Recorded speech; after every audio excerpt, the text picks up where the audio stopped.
ओम श्री साईनाथाय नमः। ओम साई राम। श्री साई सचरित्र अध्याय 1। गेहूं पीसने वाला एक अद्भुत संत वंदना। गेहूं पीसने की कथा तथा उसका तात्पर्य। पुरातन पद्धति के अनुसार श्री हेमाद पंत श्री साई सचरित्र का आरंभ वंदना करते हैं। प्रथम श्री गणेश को साष्टांग नमन करते हैं, जो कार्य को निर्विघ्न समाप्त कर उसको यशस्वी बनाते हैं कि साई ही गणपति हैं। फिर भगवती सरस्वती को, जिन्होंने काव्य रचने की प्रेरणा दी, और कहते हैं कि साईं भगवती से भिन्न नहीं हैं, जो कि स्वयं ही अपना जीवन संगीत बयान कर रहे हैं। फिर ब्रह्मा, विष्णु और महेश को, जो क्रमशः उत्पत्ति, स्थिति और संहार करता है, और कहते हैं कि श्री साईं और वे अभिन्न हैं। वे स्वयं ही गुरु बनकर भवसागर से पार उतार देंगे। फिर अपने कुल देवता श्री नारायण आदिनाथ की वंदना करते हैं, जो कि कोंकण में प्रकट हुए। कोंकण वह भूमि है जिसे श्री परशुराम जी ने समुद्र से निकालकर स्थापित किया था। तत्पश्चात वे अपने कुल के आदि पुरुषों को नमन करते हैं। फिर श्री भारद्वाज मुनि को, जिनके गोत्र में उनका जन्म हुआ। पश्चात उन ऋषियों को, जैसे याज्ञवल्क्य, भृगु, पाराशर, नारद, वेदव्यास, सनक सनंदन, सनत कुमार, शुक, शौनिक, विश्वामित्र, वशिष्ठ, वाल्मीकि, वामदेव, जैमिनी, वैशंपायन, नवयोगेंद्र इत्यादि तथा अनेक आधुनिक संत जैसे निवृत्ति, ज्ञानदेव, सोपान, मुक्ताबाई, जनार्दन, एकनाथ, नामदेव, तुकाराम, काना, नरहरि आदि को नमन करते हैं। फिर अपने पितामह सदाशिव, पिता रघुनाथ और माता को, जो उनके बचपन में ही गत हो गई थी। फिर अपनी चाची को, जिन्होंने उनका भरण पोषण किया, और अपने प्रिय ज्येष्ठ भ्राता को नमन करते हैं। फिर पाठकों को नमन करते हैं, जिनसे उनकी प्रार्थना है कि वे एकाग्रचित्त होकर कथा अमृत का पान करें। अंत में श्री सच्चिदानंद सद्गुरु श्री साईनाथ महाराज को, जो कि श्री दत्तात्रेय के अवतार और उनके आश्रय दाता हैं, और जो ब्रह्म सत्यम जगन मिथ्या का बोध कराकर समस्त प्राणियों में एक ही ब्रह्म की व्यापित की अनुभूति कराते हैं। श्री पाराशर, व्यास और शांडिल्य आदि के समान भक्ति के प्रकारों का संक्षेप में वर्णन कर अब ग्रंथकार महोदय निम्नलिखित कथा प्रारंभ करते हैं। गेहूं पीसने की कथा। सन 1910 में मैं एक दिन प्रातःकाल श्री साईं बाबा के दर्शनार्थ मस्जिद में गया। वहां का विचित्र दृश्य देख मेरे आश्चर्य का ठिकाना न रहा कि साईं बाबा मुंह हाथ धोने के पश्चात चक्की पीसने की तैयारी करने लगे। उन्होंने फर्श पर एक टाट का टुकड़ा बिछा उस पर हाथ से पीसने वाली चक्की में गेहूं डालकर उसे पीसना आरंभ कर दिया। मैं सोचने लगा कि बाबा को चक्की पीसने से क्या लाभ है। उनके पास तो कोई है भी नहीं, और अपना निर्वाह भी वे भिक्षावृत्ति द्वारा ही करते हैं। इस घटना के समय वहां उपस्थित अन्य लोगों की भी ऐसी ही धारणा थी, परंतु उनसे पूछने का साहस किसे था। बाबा के चक्की पीसने का समाचार शीघ्र ही सारे गांव में फैल गया, और उनकी ये विचित्र लीला देखने के हेतु तत्काल ही नर नारियों की भीड़ मस्जिद की ओर दौड़ पड़ी। उनमें से 4 निडर स्त्रियां भीड़ को चीरती हुई ऊपर आईं, और बाबा को बलपूर्वक वहां से हटाकर हाथ से चक्की का खूंटा छीनकर तथा उनकी लीलाओं का गायन करते हुए उन्होंने गेहूं पीसना प्रारंभ कर दिया।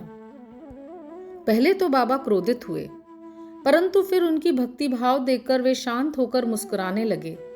पीसते पीसते उन स्त्रियों के मन में ऐसा विचार आया कि बाबा के न तो घर द्वार है और न ही कोई बाल बच्चे हैं तथा न कोई देखरेख करने वाला ही है। वे स्वयं भिक्षावृत्ति द्वारा ही निर्वाह करते हैं, अतः उन्हें भोजन आदि के लिए आटे की आवश्यकता ही क्या है। बाबा तो परम दयालु हैं, हो सकता है यह आटा वे हम सब लोगों में ही वितरण कर दें। इन्हीं विचारों में मग्न रहकर गीत गाते गाते उन्होंने सारा आटा पीस डाला। तब उन्होंने चक्की को हटाकर आटे को 4 समान भागों में विभक्त कर लिया और अपना अपना भाग लेकर वहां से जाने को उद्यत हुई। अभी तक शांत मुद्रा में निमग्न बाबा तत्क्षण ही क्रोधित हो उठे और उन्हें अपशब्द कहने लगे। स्त्रियों, क्या तुम पागल हो गई हो? तुम किसके बाप का माल हड़प के ले जा रही हो? क्या कोई कर्जदार का माल है जो इतनी आसानी से उठाकर लिए जा रही हो? अच्छा, अब एक कार्य करो, इस आटे को ले जाकर गांव की मेड़ सीमा पर बिखेर आओ। मैंने शिरडी वासियों से प्रश्न किया कि जो कुछ बाबा ने अभी किया है उसका यथार्थ में क्या तात्पर्य है। उन्होंने मुझे बतलाया कि गांव में विषुचिका, हैजा का जोरों से प्रकोप है और उसके निवारणार्थ ही बाबा का यह उपचार है। अभी जो कुछ आपने पीसते हुए देखा वह गेहूं नहीं वरन विषुचिका, हैजा थी। जो पीस कर नष्ट भ्रष्ट कर दी गई है। इस घटना के पश्चात सचमुच विषुचिका का संक्रामकता शांत हो गई और ग्रामवासी सुखी हो गए। यह जानकर मेरी प्रसन्नता का पारावार न रहा। मेरा कौतूहल जागृत हो गया। मैं स्वयं से प्रश्न करने लगा कि आटे और विषुचिका हैजा रोग का भौतिक तथा पारस्परिक क्या संबंध है। इसका सूत्र कैसे ज्ञात हो। घटना बुद्धिगम्य सी प्रतीत नहीं होती। अपने हृदय की संतुष्टि के लिए इस मधुर लीला का मुझे 4 शब्दों में महत्व अवश्य प्रकट करना चाहिए। लीला पर चिंतन करते हुए मेरा हृदय प्रफुल्लित हो उठा और इस प्रकार बाबा का जीवन चरित्र लिखने के लिए मुझे प्रेरणा मिली। यह तो सब लोगों को विदित ही है कि यह कार्य बाबा की कृपा और शुभ आशीर्वाद से सफलतापूर्वक संपन्न हो गया। आटा पीसने का तात्पर्य। शिरडी वासियों ने इस आटा पीसने की घटना का जो अर्थ लगाया वह तो प्राय ठीक ही है, परंतु उसके अतिरिक्त मेरे विचार से कोई अन्य भी अर्थ है। बाबा शिरडी में 60 वर्षों तक रहे और इस दीर्घ काल में उन्होंने आटा पीसने का कार्य प्राय प्रतिदिन ही किया। पीसने का अभिप्राय गेहूं से नहीं वरन अपने भक्तों के पापों, दुर्भाग्यों, मानसिक तथा शारीरिक तापों से था। उनकी चक्की के दोनों पाटों में ऊपर का पाट भक्ति तथा नीचे का कर्म था। चक्की का मुठिया जिससे वे पीसते थे वह था ज्ञान। बाबा का दृढ़ विश्वास था कि जब तक मनुष्य के हृदय से प्रवृत्तियां, आसक्ति, घृणा तथा अहंकार नष्ट नहीं हो जाते, जिनका नष्ट होना अत्यंत दुष्कर है, तब तक ज्ञान तथा आत्मानुभूति संभव नहीं है। यह घटना कबीरदास जी की उसके तदनुरूप घटना की स्मृति दिलाती है। कबीरदास जी एक स्त्री को अनाज पीसते देखकर अपने गुरु निपट निरंजन से कहने लगे कि मैं इसलिए रुदन कर रहा हूँ कि जिस प्रकार अनाज चक्की में पिसा जाता है उसी प्रकार मैं भी भवसागर रूपी चक्की में पिसे जाने की यातना का अनुभव कर रहा हूँ। उनके गुरु ने उत्तर दिया कि घबराओ नहीं, चक्की के केंद्र में जो ज्ञान रूपी दंड है उसी को दृढ़ता से पकड़ लो। जिस प्रकार तुम मुझे करते देख रहे हो उससे दूर मत जाओ, बस केंद्र की ओर अग्रसर होते जाओ और तब यह निश्चित है कि तुम इस भवसागर रूपी चक्की से अवश्य ही बच जाओगे। श्री सद्गुरु साईनाथार्पणमस्तु। शुभम भवतु। ओम श्री साईनाथाय नमः। ओम साई राम। श्री साई सच्चरित्र अध्याय 2। ग्रंथ लेखन का ध्येय, कार्य आरंभ में असमर्थता और साहस, गर्मागर्म बहस, अर्थपूर्ण उपाधि हेमाड पंथ, गुरु की आवश्यकता। गत अध्याय में ग्रंथकार ने अपने मौलिक ग्रंथ श्री साई सच्चरित्र मराठी भाषा में उन कांडों में प्रकाश डाला था जिनके द्वारा उन्हें ग्रंथ रचना के कार्य को आरंभ करने की प्रेरणा मिली। अब वे ग्रंथ पठन के योग्य अधिकारियों तथा अन्य विषयों का इस अध्याय में विवेचन करते हैं। ग्रंथ लेखन का हेतु। किस प्रकार विषुचिका हैजा के रोग के प्रकोप को आटा पिसवाकर तथा उसको ग्राम के बाहर फेंकवाकर रोका तथा उसका उन्मूलन किया। बाबा की इस लीला का प्रथम अध्याय में वर्णन किया जा चुका है। मैंने और भी लीलाएं सुनी जिनसे मेरे हृदय को अति आनंद हुआ और यही आनंद का स्रोत काव्य रूप में प्रकट हुआ। मैंने यह भी सोचा कि इन महान आश्चर्ययुक्त लीलाओं का वर्णन बाबा के भक्तों के लिए मनोरंजक एवं शिक्षाप्रद सिद्ध होगा तथा उनके पाप समूल नष्ट हो जाएंगे। इसलिए मैंने बाबा की पवित्र गाथा और मधुर उपदेशों का लेखन प्रारंभ कर दिया। श्री साईं की जीवनी न तो उलझनपूर्ण और न संकीर्ण ही है, वरन सत्य और आध्यात्मिक मार्ग का वास्तविक दिग्दर्शन कराती है। कार्य आरंभ करने में असमर्थता और साहस। श्री हेमाद पंत को यह विचार आया कि मैं इस कार्य के लिए उपयुक्त पात्र नहीं हूँ। मैं तो अपने परम मित्र की जीवनी से भी भलीभांति परिचित नहीं हूँ और न ही अपनी प्रकृति से। तब फिर मुझ सरीखा मूढ़मती भला एक महान संत पुरुष की जीवनी लिखने का दुस्साहस कैसे कर सकता है। अवतारों की प्रकृति के वर्णन में वेद भी अपनी असमर्थता प्रकट करते हैं। किसी संत का चरित्र समझने के लिए स्वयं को पहले संत होना नितांत आवश्यक है। फिर मैं तो उनका गुणगान करने के सर्वथा अयोग्य ही हूँ। संत की जीवनी लिखना एक महान कठिन कार्य है, जिसकी तुलना में सातों समुद्र की गहराई नापना और आकाश को वस्त्र से ढकना भी सहज है। यह मुझे भली भांति ज्ञात था कि इस कार्य का आरंभ करने के लिए महान साहस की आवश्यकता है और कहीं ऐसा न हो कि 4 लोगों के समक्ष हास्य का पात्र बनना पड़े। इसलिए श्री साईं बाबा की कृपा प्राप्त करने के लिए मैं ईश्वर से प्रार्थना करने लगा। महाराष्ट्र के संत श्रेष्ठ श्री ज्ञानेश्वर महाराज के कथन है कि संत चरित्र के रचयिता से परमात्मा अति प्रसन्न होते हैं। तुलसीदास जी ने भी कहा है कि साधु चरित शुभ सरिस कपासु, निरस विशद गुण में फल जासु, जो सही दुख पर छिद्र दुरावा, वंदनीय जे ही जग जस पावा। भक्तों को भी संतों की सेवा करने की इच्छा बनी रहती है। संतों की कार्य पूर्ण करा लेने की प्रणाली भी विचित्र ही है। यथार्थ में प्रेरणा तो संत ही किया करते हैं, भक्त तो निमित्त मात्र या कहिए कि कार्य पूर्ति के लिए एक यंत्र मात्र हैं। उदाहरणार्थ, शक संवत 1700 में कवि महीपति को संत चरित्र लेखन की प्रेरणा हुई। संतों ने अंतः प्रेरणा की और कार्य पूर्ण हो गया। इसी प्रकार शक संवत 1800 में श्री दास गणों की सेवा स्वीकृत हुई। महीपति ने 4 काव्य रचे, भक्त विजय, संत विजय, भक्त लीलामृत और संत लीलामृत, और दासगणों ने केवल 2, भक्त लीलामृत और संत कथामृत, जिसमें आधुनिक संतों के चरित्रों का वर्णन है। भक्त लीलामृत के अध्याय 31, 32 और 33 तथा संत कथामृत के 57वें अध्याय में श्री साईं बाबा की मधुर जीवनी तथा अमूल्य उपदेशों का वर्णन सुंदर एवं रोचक ढंग से किया गया है। पाठकों से इनके पठन का अनुरोध है। इसी प्रकार श्री साईं बाबा की अद्भुत लीलाओं का वर्णन एक बहुत सुंदर छोटी सी पुस्तिका श्री साईं बाबा भजन माला में किया गया है। इसकी रचना बांद्रा की श्रीमती सावित्री बाई रघुनाथ तेंदुलकर ने की है। श्री दासगणु महाराज ने भी श्री साईं बाबा पे कई मधुर कविताओं की रचना की है।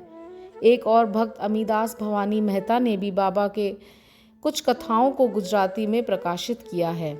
साईं प्रभा नामक पत्रिका में भी कुछ लीलाएं शिरडी के दक्षिणा भिक्षा संस्थान द्वारा प्रकाशित की गई हैं। अब प्रश्न यह उठता है कि जब श्री साईं नाथ महाराज के जीवन पर प्रकाश डालने वाला इतना साहित्य उपलब्ध है, फिर और एक ग्रंथ साईं सचरित्र रचने की आवश्यकता ही कहाँ पैदा होती है। इसका उत्तर केवल यही है कि श्री साईं बाबा की जीवनी सागर के सदृश अगाध, विस्तृत और अथाह है। यदि इसमें गहरे गोता लगाया जाए तो ज्ञान और भक्ति रूपी अमूल्य रत्नों की सहज ही प्राप्ति हो सकती है, जिनसे मुमुक्षुओं को बहुत लाभ होगा। श्री साईं बाबा की जीवनी, उनके दृष्टांत एवं उपदेश महान आश्चर्य से परिपूर्ण है। दुख और दुर्भाग्यग्रस्त मानवों को इनसे शांति और सुख प्राप्त होता है तथा लोक व परलोक में नियत श्रेयस की प्राप्ति होगी। यह श्री साईं बाबा के उपदेशों का जो वैदिक शिक्षा के समान ही मनोरंजक और शिक्षाप्रद हैं, ध्यान पूर्वक श्रवण एवं मनन किया जाए तो भक्तों को अपने मनोवांछित फल की प्राप्ति हो जाएगी, अर्थात ब्रह्म से अभिन्नता, अष्टांग योग की सिद्धि और समाधि आनंद आदि की प्राप्ति सरलता से हो जाएगी। यह सोचकर ही मैंने चरित्र की कथाओं को संकलित करना प्रारंभ कर दिया। साथ ही यह विचार भी आया कि मेरे लिए सबसे उत्तम साधना भी केवल यही है। जो भोले भाले प्राणी श्री साईं बाबा के दर्शनों को सो अपने नेत्र सफल करने के सौभाग्य से वंचित रहे हैं, उन्हें यह चरित्र अति आनंददायक प्रतीत होगा। अतः मैंने श्री साईं बाबा के उपदेश और दृष्टांतों की खोज प्रारंभ कर दी, जो कि उनकी असीम सहज प्राप्त आत्म अनुभूतियों का निचोड़ था।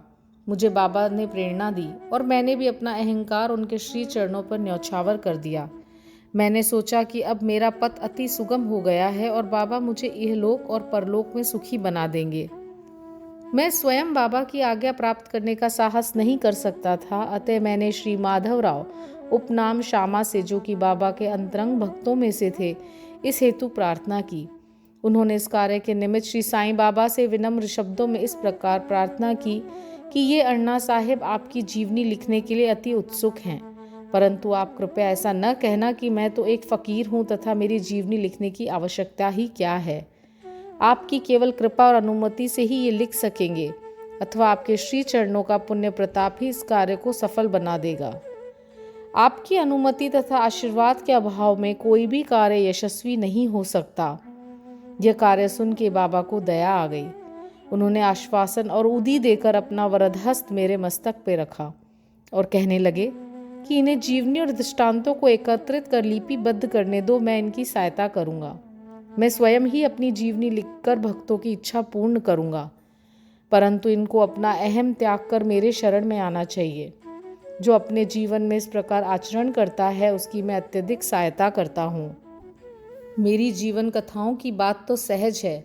मैं तो इन्हें घर बैठे अनेक प्रकार से सहायता पहुंचाता हूँ। जब इनका अहम पूर्णतः नष्ट हो जाएगा और खोजने पर लेश मात्र भी न मिलेगा, तब मैं इनके अंतःकरण में प्रकट होकर स्वयं ही अपनी जीवनी लिखूंगा। मेरे चरित्र और उपदेशों के श्रवण मात्र से ही भक्तों के हृदय में श्रद्धा जागृत होकर सरलतापूर्वक आत्म अनुभूति एवं परमानंद की प्राप्ति हो जाएगी। ग्रंथ में अपने मत का प्रतिपादन और दूसरों का खंडन तथा अन्य किसी विषय के पक्ष या विपक्ष में व्यर्थ के वाद विवाद की कुचेष्टा नहीं होनी चाहिए। अर्थपूर्ण उपाधि हेमात्पन। वाद विवाद शब्द से हमको स्मरण हो आया कि मैंने पाठकों को वचन दिया था कि हेमात्पन उपाधि किस प्रकार प्राप्त हुई इसका वर्णन करूंगा। अब मैं इसका वर्णन करता हूँ। श्री काका साहेब दीक्षित व नाना साहेब चांदोरकर मेरे अति घनिष्ठ मित्रों में से थे। उन्होंने मुझसे शिरडी जाकर श्री साईं बाबा के दर्शनों का लाभ उठाने का अनुरोध किया। मैंने उन्हें वचन दिया, परंतु कुछ बाधा आ जाने के कारण मेरी शिरडी यात्रा स्थगित हो गई। मेरे एक घनिष्ठ मित्र का पुत्र लोनावला में रोगग्रस्त हो गया। उन्होंने सभी संभव आदि भौतिक एवं आध्यात्मिक उपचार किए, परंतु सभी प्रयत्न निष्फल हुए और ज्वर किसी प्रकार भी कम न हुआ। अंत में उन्होंने अपने गुरुदेव को उसके सिरहाने बिठाया, परंतु परिणाम पूर्ववत ही रहा। यह घटना देखकर मुझे विचार आया, जब गुरु एक बालक के प्राणों की रक्षा करने में असमर्थ है, तब उनकी उपयोगिता ही क्या है, और जब उनमें कोई सामर्थ्य ही नहीं, तब फिर शिरडी जाने से क्या प्रयोजन। ऐसा सोचकर मैंने अपनी यात्रा स्थगित कर दी, परंतु जो होना है वह तो होकर ही रहेगा, और वह इस प्रकार हुआ। प्रांत अधिकारी नाना साहेब चांदोरकर बसई के दौरे पर जा रहे थे। वे थाने से दादर पहुंचे और बसई जाने वाली गाड़ी की प्रतीक्षा कर रहे थे। उसी समय बांद्रा लोकल आ पहुंची, जिसमें बैठ के बांद्रा पहुंचे तथा शिरडी यात्रा स्थगित करने के लिए मुझे आड़े हाथों लिया। नाना साहब का तर्क मुझे उचित तथा सुखदायी प्रतीत हुआ और इसके फलस्वरूप मैंने उसी रात्रि शिरडी जाने का निश्चय किया और सामान बांधकर शिरडी को प्रस्थान कर दिया। मैंने सीधे दादर जाकर वहां से मनमाड की गाड़ी पकड़ने का कार्यक्रम बनाया। इस निश्चय के अनुसार मैंने दादर जाने वाली गाड़ी के डिब्बे में प्रवेश किया। गाड़ी छूटने ही वाली थी कि इतने में एक यवन मेरे डिब्बे में आया और मेरा सामान देकर मुझसे मेरा गंतव्य स्थान पूछने लगा। मैंने अपना सारा कार्यक्रम उसे बतला दिया। उसने मुझसे कहा कि मनमाड की गाड़ी दादर पर खड़ी नहीं होती, इसलिए सीधे बोरी बंदर से होकर जाओ।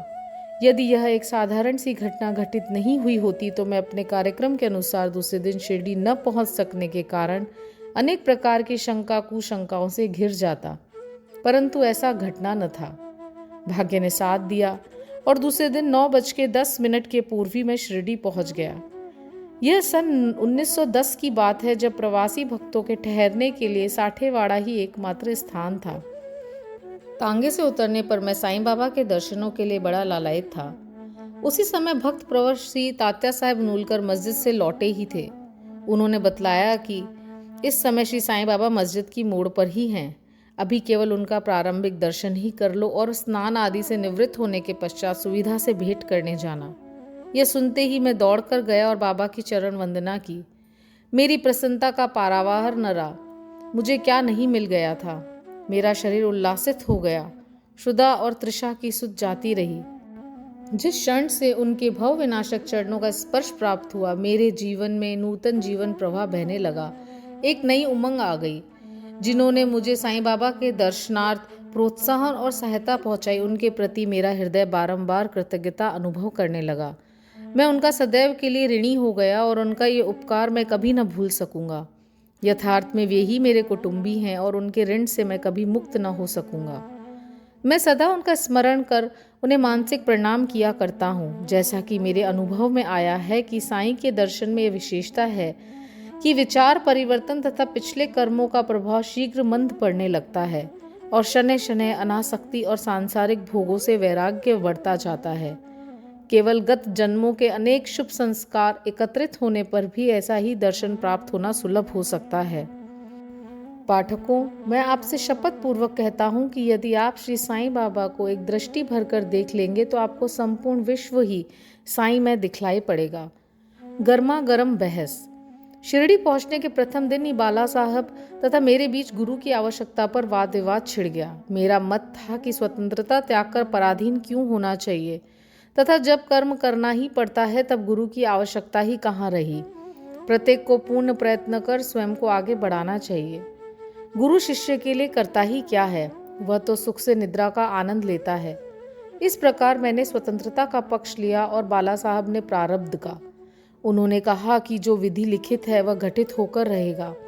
इसमें उच्च कोटि के महापुरुष भी असफल हो गए हैं। कहावत है, मेरे मन कछु और विधाता के कछु और। फिर परामर्शयुक्त शब्दों में बोले, भाई साहब यह निरी विद्वता छोड़ दो, यह अहंकार तुम्हारी कुछ भी सहायता न कर सकेगा। इस प्रकार दोनों पक्षों के खंडन मंडन में लगभग 1 घंटा व्यतीत हो गया और सदैव की भांति कोई निष्कर्ष न निकल सका। इसलिए तंग और विवश होकर विवाद स्थगित करना पड़ा। इसका परिणाम यह हुआ कि मेरी मानसिक शांति भंग हो गई और मुझे अनुभव हुआ कि जब तक घोर दैहिक बुद्धि और अहंकार न हो तब तक विवाद संभव नहीं। वस्तुतः यह अहंकार ही विवाद की जड़ है। जब अन्य लोगों के साथ मैं मस्जिद गया तब बाबा ने काका साहेब को संबोधित कर प्रश्न किया कि साठेवाड़ा में क्या चल रहा है, किस विषय में विवाद था। फिर मेरी ओर दृष्टिपात कर बोले कि इन हेमात्पन ने क्या कहा। यह शब्द सुन के मुझे अधिक अचंबा हुआ। साठेवाड़ा और मस्जिद में पर्याप्त अंतर था। सर्वज्ञ या अंतर्यामी हुए बिना बाबा को विवाद का ज्ञान कैसे हो सकता था। मैं सोचने लगा कि बाबा हेमात्पन के नाम से मुझे क्यों संबोधित करते हैं। यह शब्द तो हेमाद्री पंथ का अपभ्रंश है। हेमाद्री पंथ देवगिरी के यादव राजवंशी महाराजा महादेव और रामदेव के विख्यात मंत्री थे। वे उच्च कोटि के विद्वान, उत्तम प्रकृति और चतुर्वर्ग चिंतामणि, जिसमें आध्यात्मिक विषयों का विवेचन है, और राज प्रशस्ति जैसे उत्तम काव्यों के रचयिता थे। उन्होंने ही हिसाब किताब रखने की नवीन प्रणाली को जन्म दिया और कहा मैं इसके विपरीत एक अज्ञानी, मूर्ख और मंदमती हूँ। अतः मेरी समझ में यह न आ सका कि मुझे इस विशेष उपाधि से विभूषित करने का क्या तात्पर्य है। गहन विचार करने पर मैं इस निष्कर्ष पे पहुंचा कि कहीं मेरे अहंकार को चूर्ण करने के लिए ही तो बाबा ने इस अस्त्र का प्रयोग नहीं किया है, ताकि मैं भविष्य में सदैव के लिए निरभिमानी एवं विनम्र हो जाऊं। अथवा कहीं यह मेरे वाक चातुर्य के उपलक्ष्य में मेरी प्रशंसा तो नहीं है। भविष्य पे दृष्टिपात करने से प्रतीत होता है कि बाबा के द्वारा हेमात्पन उपाधि से विभूषित करना कितना अर्थपूर्ण और भविष्य गोचर था। सर्वविदित है कि कालांतर में दाभोलकर ने श्री साईं बाबा संस्थान का प्रबंध कितने सुचारू और विद्वतापूर्ण ढंग से किया, हिसाब किताब आदि कितने उत्तम प्रकार से रखे तथा साथ ही साथ महाकाव्य साईं सचरित्र की रचना भी की। इस ग्रंथ में महत्वपूर्ण और आध्यात्मिक विषयों जैसे ज्ञान, भक्ति, वैराग्य, शरणागति व आत्मनिवेदन आदि का समावेश है। गुरु की आवश्यकता। इस विषय में बाबा ने क्या उद्गार प्रकट किए, इस पे हेमात्पन द्वारा लिखित कोई लेख या स्मृति पत्र प्राप्त नहीं है, परंतु काका साहेब दीक्षित ने इस विषय पर उनके लेख प्रकाशित किए हैं। बाबा से भेंट करने के दूसरे दिन हेमात्पन और काका साहेब ने मस्जिद में जाकर गृह लौटने की अनुमति मांगी। बाबा ने स्वीकृति दे दी। किसी ने प्रश्न किया, बाबा कहाँ जाएं? उत्तर मिला, ऊपर जाओ। प्रश्न, मार्ग कैसा है? बाबा, अनेक पंथ हैं, यहाँ से भी एक मार्ग है, परंतु यह मार्ग दुर्गम है तथा सिंह और भेड़िए भी मिलते हैं।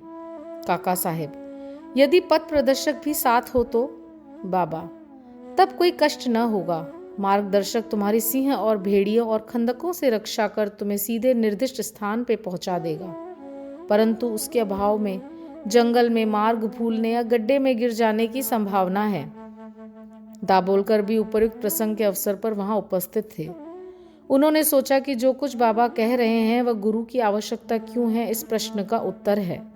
साईं लीला भाग 1 संख्या 5 व पृष्ठ 47 के अनुसार उन्होंने सदा के लिए मन में यह गांठ बांध ली कि अब कभी इस विषय पे वाद विवाद नहीं करेंगे कि स्वतंत्र या परतंत्र व्यक्ति आध्यात्मिक विषयों के लिए कैसा सिद्ध होगा। प्रत्युत इसके विपरीत यथार्थ में परमार्थ लाभ केवल गुरु के उपदेश से किया गया है, जिसमें लिखा है कि राम और कृष्ण महान अवतारी होते हुए भी आत्म अनुभूति के लिए राम को अपने गुरु वशिष्ठ और कृष्ण को अपने गुरु संदीपनी की शरण में जाना पड़ा। इस मार्ग में उन्नति प्राप्त करने के लिए केवल श्रद्धा और धैर्य, यही 2 गुण सहायक हैं। श्री सद्गुरु साईनाथार्पण मस्तु। शुभम भवतु। ओम श्री साईनाथाय नमः। ओम साई राम। श्री साईं सचरित्र अध्याय 3। श्री साईं बाबा की स्वीकृति, आज्ञा और प्रतिज्ञा, भक्तों को कार्य समर्पण, बाबा की लीलाएं, ज्योति स्तंभ स्वरूप, मातृ प्रेम, रोहिला की कथा, उनके मधुर अमृतोपदेश, श्री साईं बाबा की स्वीकृति और वचन देना। जैसा कि गत अध्याय में वर्णन किया जा चुका है, बाबा ने सचरित्र लिखने की अनुमति देते हुए कहा कि सचरित्र लेखन के लिए मेरी पूर्ण अनुमति है। तुम अपना मन स्थिर कर मेरे वचनों में श्रद्धा रखो और निर्भय होकर कर्तव्य पालन करते रहो। यदि मेरी लीलाएं लिखी गई तो अविद्या का नाश होगा तथा ध्यान व भक्ति पूर्वक श्रवण करने से दैहिक बुद्धि नष्ट होकर भक्ति और प्रेम की तीव्र लहर प्रवाहित होगी, और जो इन लीलाओं की अधिक गहराई तक खोज करेगा उसे ज्ञान रूपी अमूल्य रत्न की प्राप्ति हो जाएगी। इन वचनों को सुनकर हेमाद पंत को अति हर्ष हुआ और वो निर्भय हो गए। उन्हें दृढ़ विश्वास हो गया कि अब कार्य अवश्य ही सफल होगा। बाबा ने श्यामा की ओर दृष्टिपात कर कहा, जो प्रेम पूर्वक मेरा नाम स्मरण करेगा मैं उसकी समस्त इच्छाएं पूर्ण कर दूंगा। उसकी भक्ति में उत्तरोत्तर वृद्धि होगी। जो मेरे चरित्र और कृत्यों का श्रद्धा पूर्वक गायन करेगा उसकी मैं हर प्रकार से सदैव सहायता करूंगा। जो भक्तगण हृदय और प्राणों से मुझे चाहते हैं उन्हें मेरी कथाएं श्रवण कर स्वभावतः प्रसन्नता होगी। विश्वास रखो कि जो कोई मेरी लीलाओं का कीर्तन करेगा उसे परमानंद और चिर संतोष की उपलब्धि हो जाएगी। यह मेरा वैशिष्ट्य है कि जो कोई अनन्य भाव से मेरी शरण आता है, जो श्रद्धापूर्वक मेरा पूजन, निरंतर स्मरण और मेरा ही ध्यान किया करता है, उसको मैं मुक्ति प्रदान कर देता हूँ। जो नित्य प्रति मेरा नाम स्मरण और पूजन कर मेरी कथाओं और लीलाओं का प्रेम पूर्वक मनन करते हैं, ऐसे भक्तों में सांसारिक वासनाएं और अज्ञान रूपी प्रवृत्तियां कैसे ठहर सकती हैं। मैं उन्हें मृत्यु के मुख से बचा लेता हूँ। मेरी कथाएं श्रवण करने से मुक्ति हो जाएगी। अतः मेरी कथाओं को श्रद्धापूर्वक सुनो, मनन करो। सुख और संतोष प्राप्ति का सरल मार्ग ही यही है। इससे श्रोताओं के चित्त को शांति प्राप्त होगी, और जब ध्यान प्रगाढ़ और विश्वास दृढ़ हो जाएगा तब अखंड चैतन्य घन से अभिन्नता प्राप्त हो जाएगी। केवल साईं साईं के उच्चारण मात्र से ही उनके समस्त पाप नष्ट हो जाएंगे। भिन्न भिन्न कार्यों की भक्तों को प्रेरणा। भगवान अपने किसी भक्त को मंदिर, मठ, किसी को नदी के तीर पर घाट बनवाने, किसी को तीर्थ पर्यटन करने और किसी को भगवत कीर्तन करने एवं भिन्न भिन्न प्रकार के कार्य करने की प्रेरणा देते हैं, परंतु उन्होंने मुझे साईं सचरित्र लेखन की प्रेरणा दी। किसी भी विद्या का पूर्ण ज्ञान न होने के कारण मैं इस कार्य के लिए सर्वथा अयोग्य था। अतः मुझे इस दुष्कर कार्य का दुस्साहस क्यों करना चाहिए? श्री साईं महाराज की यथार्थ जीवनी का वर्णन करने की सामर्थ्य किसे है? उनकी कृपा पात्र से ही कार्य संपूर्ण होना संभव है। इसलिए जब मैंने लेखन प्रारंभ किया तो बाबा ने मेरा अहम नष्ट कर दिया और उन्होंने स्वयं अपना चरित्र रचा। अतः इस चरित्र का श्रेय उन्हीं को ही है, मुझे नहीं। जन्मतः ब्राह्मण होते हुए भी मैं दिव्य चक्षु विहीन था, अतः साईं सचरित्र लिखने में सर्वथा अयोग्य था। परंतु श्री हरि कृपा से क्या संभव नहीं है। मूक भी वाचाल हो जाता है और पंगु भी गिरी पर चढ़ जाता है। अपनी इच्छानुसार कार्य पूर्ण करने की युक्ति वे ही जाने। हारमोनियम और बंसी को यह आभास कहाँ की ध्वनि कैसे प्रसारित हो रही है, इसका ज्ञान तो वादक को ही है। चंद्रकांत मणि की उत्पत्ति और ज्वार भाटे का रहस्य मणि अथवा उद्दत्ती नहीं, वरन शशि कलाओं के घटने बढ़ने में ही निहित है। बाबा का चरित्र ज्योति स्तंभ स्वरूप। समुद्र में अनेक स्थानों पर ज्योति स्तंभ इसलिए बनाए जाते हैं जिससे नाविक चट्टानों और दुर्घटनाओं से बच जाएं और जहाज को कोई हानि न पहुंचे। इस भवसागर में श्री साईं बाबा का चरित्र ठीक उपयुक्त भांति ही उपयोगी है। वह अमृत से भी अति मधुर और सांसारिक पथ को सुगम बनाने वाला है। जब वह कानों के द्वारा हृदय में प्रवेश करता है तब दैहिक बुद्धि नष्ट हो जाती है और हृदय में एकत्रित करने से समस्त कुशंकाएं अदृश्य हो जाती हैं। अहंकार का विनाश हो जाता है तथा बौद्धिक आवरण लुप्त होकर ज्ञान प्रकट हो जाता है। बाबा की विशुद्ध कीर्ति का वर्णन निष्ठापूर्वक श्रवण करने से भक्तों के पाप नष्ट होंगे। अतः यह मोक्ष प्राप्ति का ही सरल साधन है। सतयुग में शम तथा दम, त्रेता में त्याग, द्वापर में पूजन और कलयुग में भगवत कीर्तन ही मोक्ष का साधन है। ये अंतिम साधन चारों वर्णों के लोगों को साध्य भी है। अन्य साधन योग, ध्यान धारणा आदि आचरण करने में कठिन है, परंतु चरित्र तथा हरि कीर्तन का श्रवण तो अत्यंत ही सुलभ है। केवल उन पर ध्यान देने की आवश्यकता है। कथा श्रवण और कीर्तन से इंद्रियों की स्वाभाविक विषयासक्ति नष्ट हो जाती है और भक्त वासना रहित होकर आत्म साक्षात्कार की ओर अग्रसर हो जाता है।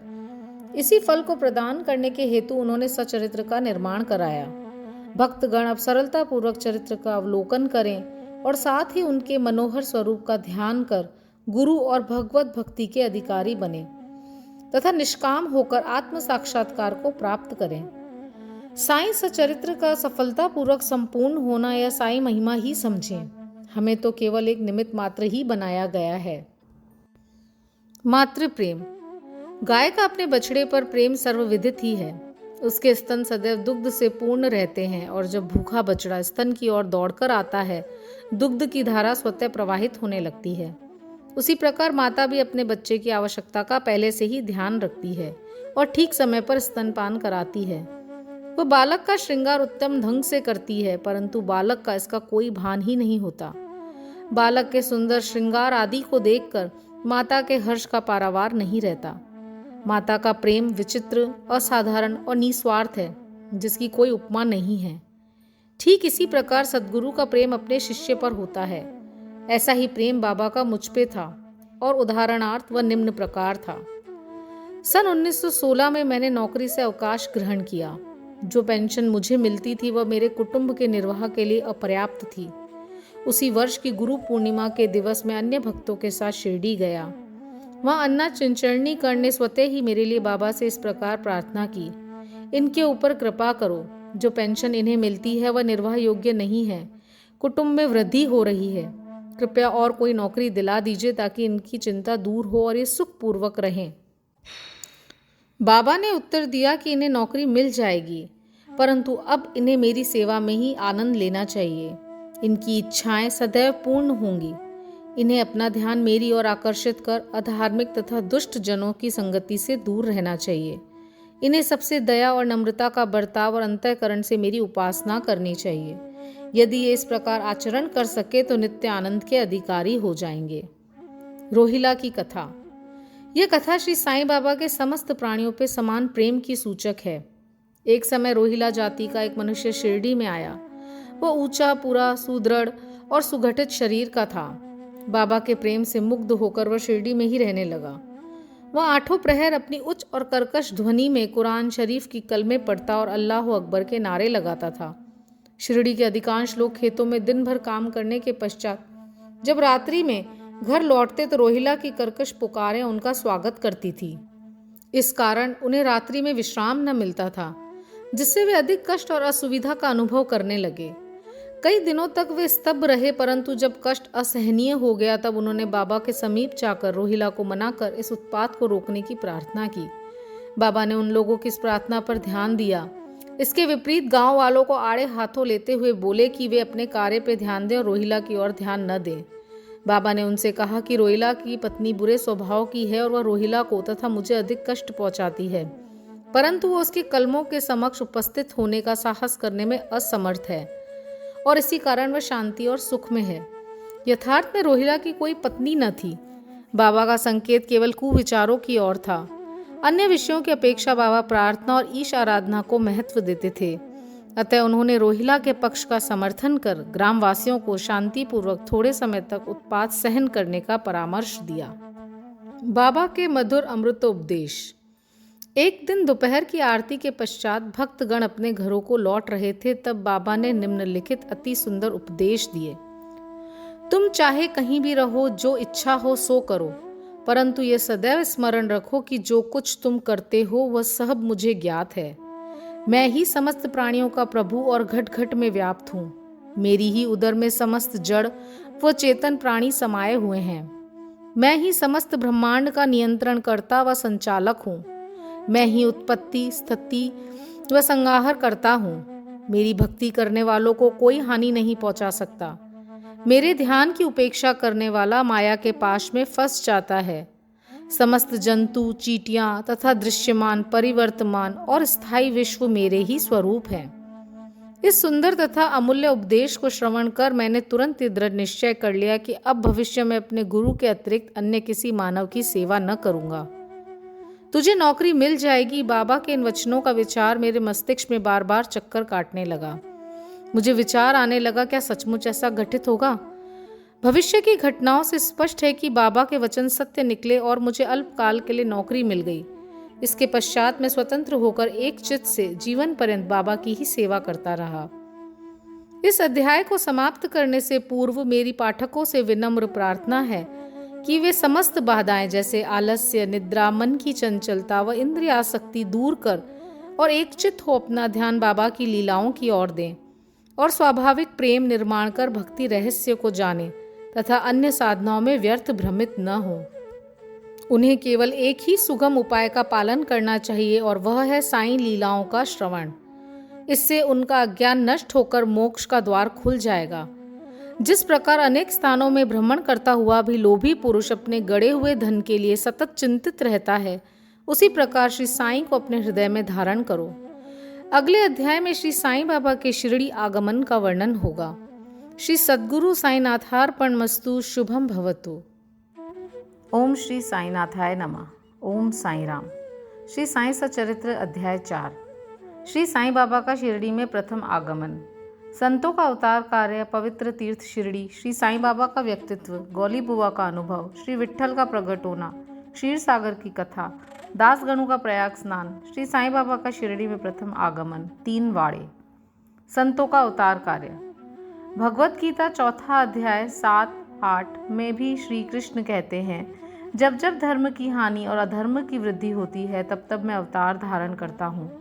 धर्म स्थापन, दुष्टों का विनाश तथा साधुजनों के परित्राण के लिए मैं युग युग में जन्म लेता हूँ। साधु और संत भगवान के प्रतिनिधि स्वरूप हैं। वे उपयुक्त समय में प्रकट होकर अपनी कार्य प्रणाली द्वारा अपना अवतार कार्य पूर्ण करते हैं। अर्थात जब ब्राह्मण, क्षत्रिय और वैश्य अपने कर्तव्यों से विमुख हो जाते हैं, जब शूद्र उच्च जातियों के अधिकार छीनने लगते हैं, जब धर्म के आचार्यों का अनादर तथा निंदा होने लगती है, जब धार्मिक उपदेशों की उपेक्षा होने लगती है, जब प्रत्येक व्यक्ति सोचने लगता है कि मुझसे श्रेष्ठ विद्वान दूसरा नहीं, जब लोग निषिद्ध भोज्य पदार्थ और मदिरा आदि का सेवन करने लगते हैं, जब धर्म की आड़ में निंदित कार्य होने लगते हैं, जब भिन्न भिन्न धर्मावलंबी परस्पर लड़ने लगते हैं, जब ब्राह्मण संध्या आदि कर्म छोड़ देते हैं, कर्मठ पुरुषों को धार्मिक कृत्यों में अरुचि उत्पन्न हो जाती है, जब योगी ध्यान आदि कर्म करना छोड़ देते हैं और जब जन साधारण की ऐसी धारणा हो जाती है कि केवल धन, संतान और स्त्री ही सर्वस्व है, तथा इस प्रकार जब लोग सत्य मार्ग से विचलित होकर अधः पतन की ओर अग्रसर होने लगते हैं, तब संत प्रकट होकर अपने उपदेशों एवं आचरण के द्वारा धर्म की संस्थापन करते हैं। वे समुद्र की तरह हमारा उचित मार्गदर्शन करते तथा सत्य पथ पर चलने को प्रेरित करते हैं। इसी मार्ग पर अनेकों संत निवृत्तिनाथ, ज्ञानदेव, मुक्ताबाई, नामदेव, गौरा, गौड़ाई, एकनाथ, तुकाराम, नरहरि, नरसिंह भाई, सज्जन कसाई, सावंत माली और रामदास तथा कई अन्य संत सत्य मार्ग का दिग्दर्शन कराने के हेतु भिन्न भिन्न अवसरों पर प्रकट हुए और इन सब के पश्चात शिरडी में श्री साईं बाबा का अवतार हुआ। पवित्र तीर्थ शिरडी। अहमदनगर जिले में गोदावरी नदी के तट बड़े ही भाग्यशाली हैं, जिन पर अनेक संतों ने जन्म धारण किया और अनेकों ने वहां आश्रय पाया। ऐसे संतों में श्री ज्ञानेश्वर महाराज प्रमुख थे। शिरडी अहमदनगर जिले के कोपरगांव तालुका में है। गोदावरी नदी पार करने के पश्चात मार्ग सीधा शिरडी को जाता है। 8 मील चलने पर जब आप नीम गांव पहुंचेंगे तो वहां से शिरडी दृष्टिगोचर होने लगती है। कृष्णा नदी के तट पर अन्य तीर्थ स्थान गाड़गापुर, नरसिंहवाड़ी और उदुम्बर के समान ही शिरडी भी प्रसिद्ध तीर्थ है।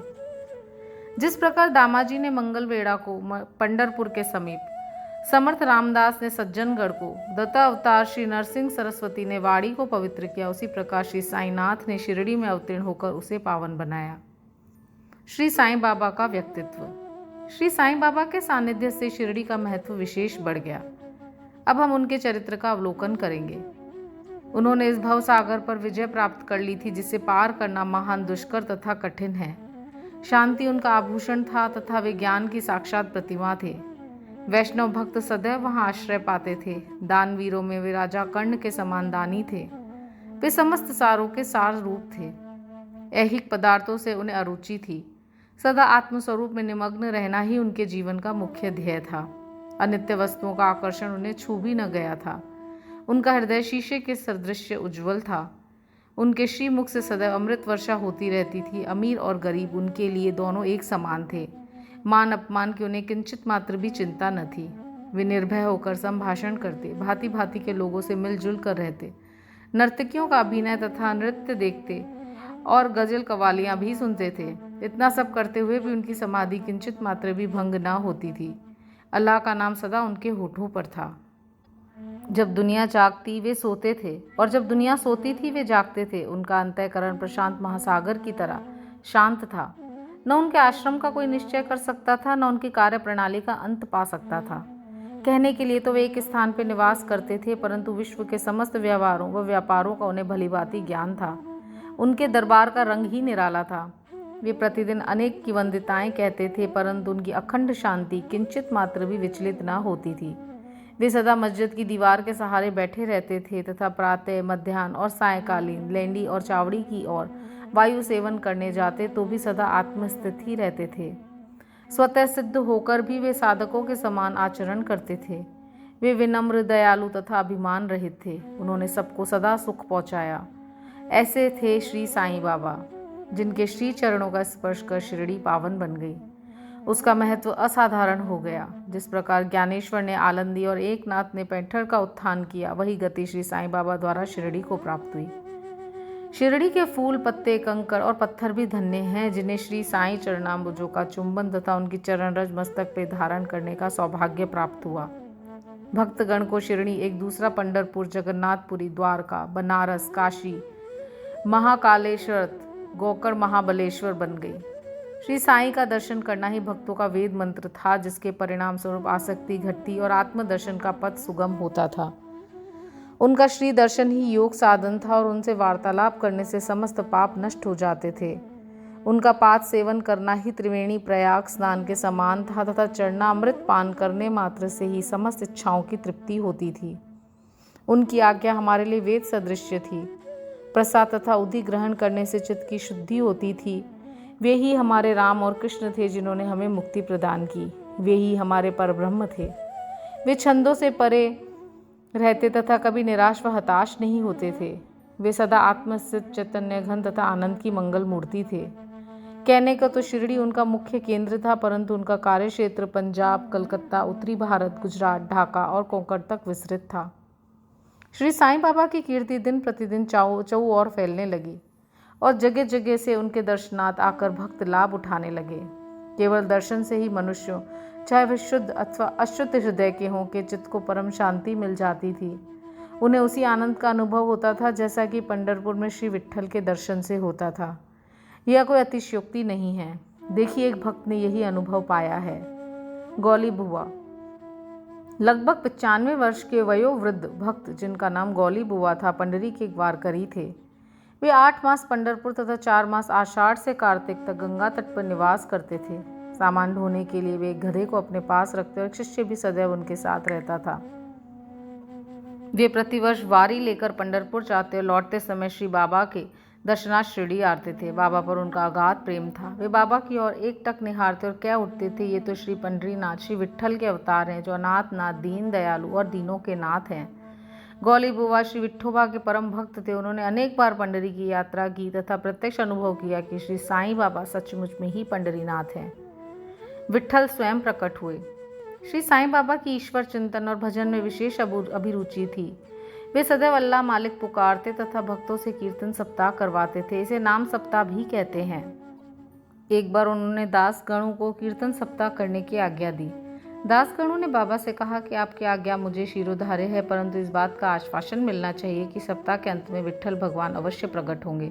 बाबा ने अपना हृदय स्पर्श करते हुए कहा कि विट्ठल अवश्य प्रकट होंगे, परंतु साथ ही भक्तों में श्रद्धा व तीव्र उत्सुकता का होना भी अनिवार्य है। ठाकुरनाथ की डंगपुरी, विट्ठल की पंडरी, रणछोड़ की द्वारका, यही तो है। किसी को दूर जाने की आवश्यकता नहीं है। क्या विट्ठल कहीं बाहर से आएंगे? वे तो यहीं विराजमान हैं। जब भक्तों में प्रेम और भक्ति का स्रोत प्रवाहित होगा तो विट्ठल स्वयं ही यहाँ प्रकट हो जाएंगे। सप्ताह समाप्त होने के बाद विट्ठल भगवान इस प्रकार प्रकट हुए। काका साहेब दीक्षित सदैव की भांति स्नान करने के पश्चात जब ध्यान करने बैठे तो उन्हें विट्ठल के दर्शन हुए। दोपहर के समय जब वे बाबा के दर्शनार्थ मस्जिद पहुंचे तो बाबा ने उनसे पूछा, क्यों विट्ठल पाटिल आए थे ना, क्या तुम्हें उनके दर्शन हुए? वे बहुत चंचल हैं, उनको दृढ़ता से पकड़ लो, यदि थोड़ी सी असावधानी की तो बचकर निकल जाएंगे। ये प्रातःकाल की घटना थी और दोपहर के समय उन्हें पुनः दर्शन हुए। उसी दिन एक चित्र बेचने वाला विठोबा के 25 से 30 चित्र लेकर वहां बेचने को आया।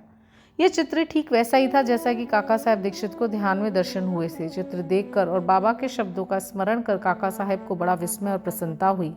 उन्होंने एक चित्र सहर्ष खरीद लिया और उसे अपने देवघर में प्रतिष्ठित कर दिया। ठाणे के अवकाश प्राप्त मामलदार श्री बीवी देव ने अपने अनुसंधान के द्वारा प्रमाणित कर दिया है कि शिरडी पंढरपुर की परिधि में आती है। दक्षिण में पंढरपुर श्री कृष्ण का प्रसिद्ध स्थान है, अतः शिरडी ही द्वारका है। साईं लीला पत्रिका भाग 12 अंग 1, 2, 3 के अनुसार द्वारका की एक और व्याख्या सुनने में आई है कि कई नारायण अय्यर द्वारा लिखित भारतवर्ष का स्थायी इतिहास में स्कंद पुराण भाग 2 पृष्ठ 90 से उद्धृत की गई है। वह इस प्रकार है। चतुर्वर्णामपि वर्गाणाम यत्र द्वाराणि सर्वतः अतो द्वारावती इत्युक्ता विध्वदिभस्तत्ववादिभिः। जो स्थान चारों वर्णों के लोगों को धर्म, अर्थ, काम और मोक्ष के लिए सुलभ हो, दार्शनिक लोग उसे द्वारका के नाम से पुकारते हैं। शिरडी में बाबा की मस्जिद केवल चारों वर्णों के लिए नहीं अपितु दलित, अस्पृश्य और भागोजी सिंधिया जैसे कोड़ी आदि सबके लिए खुली थी। अतः शिरडी को द्वारका कहना सर्वथा उचित है। भगवंतराव क्षीरसागर की कथा। श्री विट्ठल पूजन में बाबा को कितनी रुचि थी, यह भगवंतराव क्षीरसागर की कथा से स्पष्ट है। भगवंतराव को पिता विठोबा के परम भक्त थे, जो प्रतिवर्ष पंढरपुर को वारी लेके जाते थे। उनके घर में विठोबा की मूर्ति थी, जिसकी वे नित्य प्रति पूजा करते थे। उनकी मृत्यु के पश्चात उनके पुत्र भगवंतराव ने वारी, पूजन, श्राद्ध इत्यादि सब कर्म करना छोड़ दिया। जब भगवंतराव शिरडी आए तो बाबा ने उन्हें देखते ही कहने लगे कि इनके पिता मेरे परम मित्र थे, इसी कारण मैंने इन्हें यहाँ बुलाया है। इन्होंने कभी नैवेद्य अर्पण नहीं किया तथा मुझे और विठोबा को भूखों मारा है, इसलिए मैंने इन्हें यहाँ आने को प्रेरित किया है। अब मैं इन्हें हठ पूर्वक पूजा में लगा दूंगा। दासगणों का प्रयाग स्नान। गंगा और यमुना नदी के संगम पर प्रयाग एक प्रसिद्ध पवित्र तीर्थ स्थान है। हिंदुओं की ऐसी भावना है कि वहाँ स्नान आदि करने से समस्त पाप नष्ट हो जाते हैं। इसी कारण प्रत्येक पर्व पर सहस्रों भक्तगण वहाँ जाते हैं और स्नान का लाभ उठाते हैं। एक बार दासगणों ने भी वहां जाकर स्नान करने का निश्चय किया। इस विचार से वे बाबा से आज्ञा लेने उनके पास गए। बाबा ने कहा कि इतनी दूर व्यर्थ भटकने की क्या आवश्यकता है, अपना प्रयाग तो यही है, मुझ पर विश्वास करो। आश्चर्य, महान आश्चर्य। जैसे ही दासगणों बाबा के चरणों पर नत हुए तो बाबा के श्री चरणों से गंगा यमुना की धारा वेग से प्रवाहित होने लगी। यह चमत्कार देखकर दासगणों का प्रेम और भक्ति उमड़ पड़ी। आंखों से अश्रुओं की धारा बहने लगी। उन्हें कुछ अंतस्फूर्ति हुई और उनके मुख से श्री साईं बाबा की स्तोत्र सुनी स्वतः प्रवाहित होने लगी। श्री साईं बाबा की शिरडी में प्रथम आगमन। श्री साईं बाबा के माता पिता, उनके जन्म और जन्म स्थान का किसी को भी ज्ञान नहीं है। इस संबंध में बहुत छानबीन की गई। बाबा से तथा अन्य लोगों से भी इस विषय में पूछताछ की गई, परंतु कोई संतोषप्रद उत्तर अथवा सूत्र हाथ न लग सका। यथार्थ में हम लोग इस विषय में सर्वथा अनभिज्ञ हैं।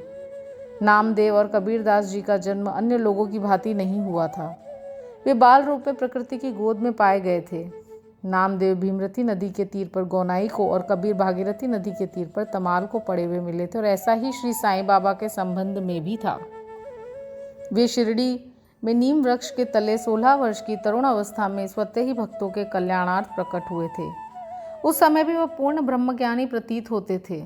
स्वप्न में भी उनको किसी लौकिक पदार्थ की इच्छा नहीं थी। उन्होंने माया को ठुकरा दिया था और मुक्ति उनके चरणों में लौटती थी। शिरडी ग्राम की एक वृद्ध स्त्री नाना चौबदार की माँ ने उसका इस प्रकार वर्णन किया। एक तरुण, स्वस्थ, फुर्तीला तथा अति रूपवान बालक सर्वप्रथम नीम वृक्ष के नीचे समाधि में लीन दिखाई पड़ा। सर्दी व गर्मी की उन्हें किंचित मात्र भी चिंता न थी। उन्हें इतनी अल्प आयु में इस प्रकार कठिन तपस्या करते देखकर लोगों को महान आश्चर्य हुआ। दिन में वह किसी से भेंट नहीं करते थे और रात्रि में निर्भय होकर एकांत में घूमते थे। लोग आश्चर्यचकित होकर पूछते फिरते थे कि इस युवक का कहाँ से आगमन हुआ है। उनकी बनावट तथा आकृति इतनी सुंदर थी कि एक बार देखने मात्र से ही लोग आकर्षित हो जाते थे। वे सदा नीम वृक्ष के नीचे बैठे रहते और किसी के द्वार पे न जाते थे। यद्यपि वे देखने में युवक प्रतीत होते थे, परंतु उनका आचरण महात्माओं के सदृश था। वे त्याग और वैराग्य की साक्षात प्रतिमा थे। एक बार एक आश्चर्यजनक घटना हुई। एक भक्त को भगवान खंडोबा का संचार हुआ। लोगों ने शंका निवारणार्थ उनसे प्रश्न किया कि हे देव, कृपया बतलाइए कि ये किस भाग्यशाली पिता की संतान है और उनका कहाँ से आगमन हुआ है। भगवान खंडोबा ने कुदाली मंगवाई और एक निर्दिष्ट स्थान पर खोदने का संकेत दिया। जब वह स्थान पूर्ण रूप से खोदा गया तो वहां एक पत्थर के नीचे ईंटें पाई गई और पत्थर को हटाते एक द्वार दिखा जहाँ 4 दीप जल रहे थे। उन दरवाजों का मार्ग एक गुफा में जाता था जहाँ गौमुखी आकार की इमारत, लकड़ी के तख्ते, मालाएं इत्यादि दिखाई पड़ी। भगवान खंडोबा कहने लगे कि इस युवक ने स्थान पर 12 साल तपस्या की है।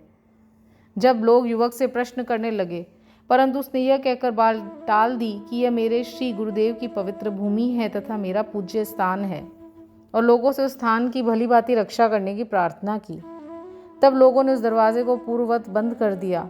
जिस प्रकार अश्वत्थ औदुंबर वृक्ष पवित्र माने जाते हैं, उसी प्रकार बाबा ने भी इस नीम वृक्ष को उतना ही पवित्र माना और प्रेम किया।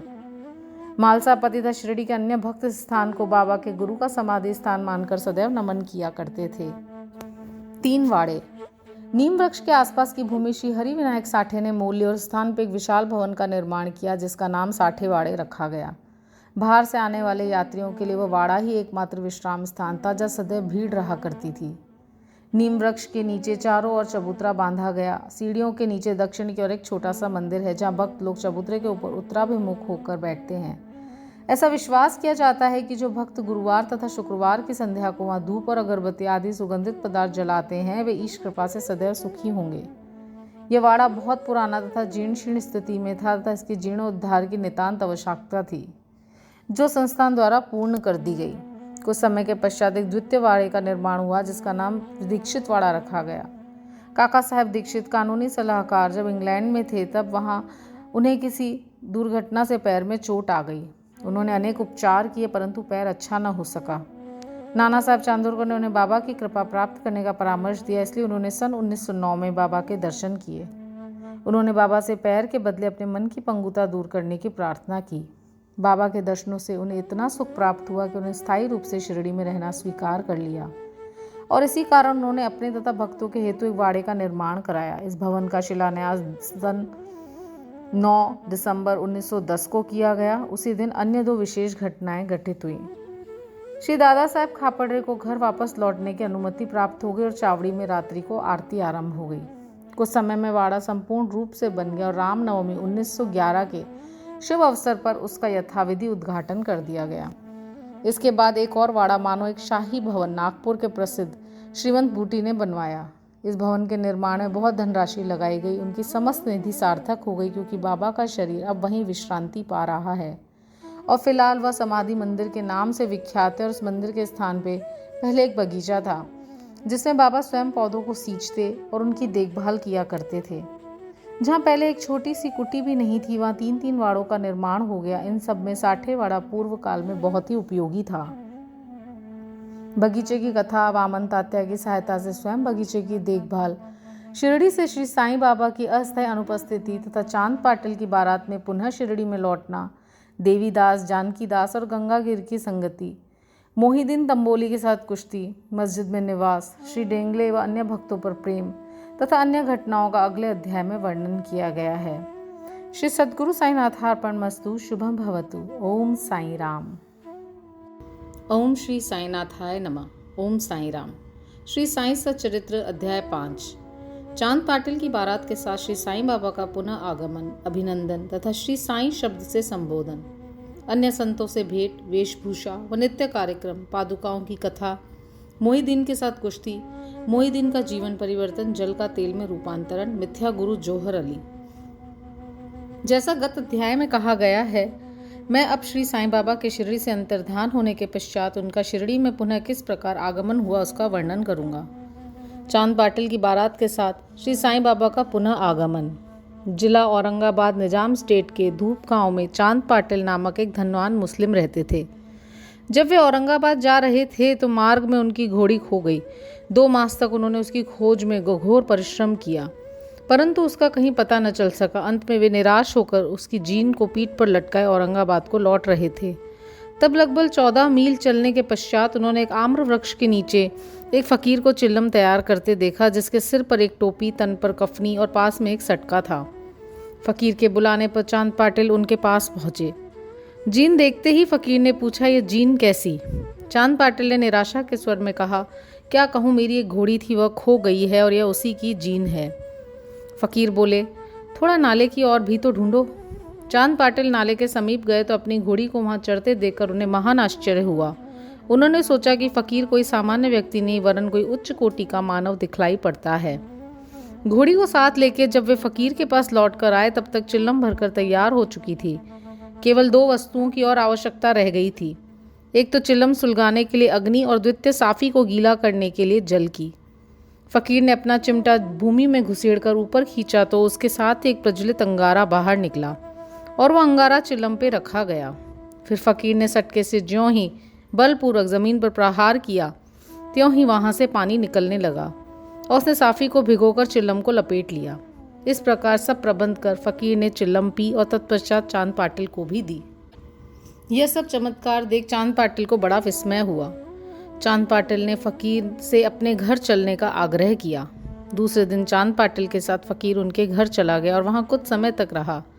पाटिल दूब ग्राम के अधिकारी था और बारात शिरडी को जाने वाली थी, इसलिए चांद पाटिल शिरडी को प्रस्थान करने का पूर्ण प्रबंध करने लगा। फकीर भी बारात के साथ ही गया।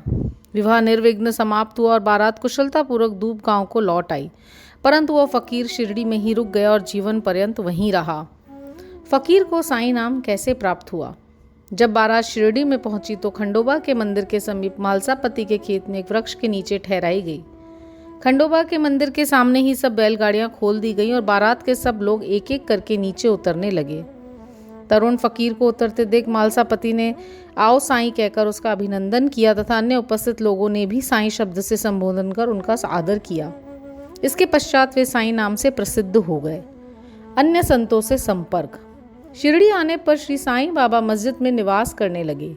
बाबा के शिरडी में आने के पूर्व देवीदास नाम के एक संत अनेक वर्षों से वहां रहते थे। बाबा को वे बहुत प्रिय थे। वे उनके साथ कभी हनुमान मंदिर में तो कभी चावड़ी में रहते थे। कुछ समय के पश्चात जानकीदास नाम के एक संत का भी शिरडी में आगमन हुआ। अब बाबा जानकीदास से वार्तालाप करने में अपना बहुत सा समय व्यतीत करने लगे।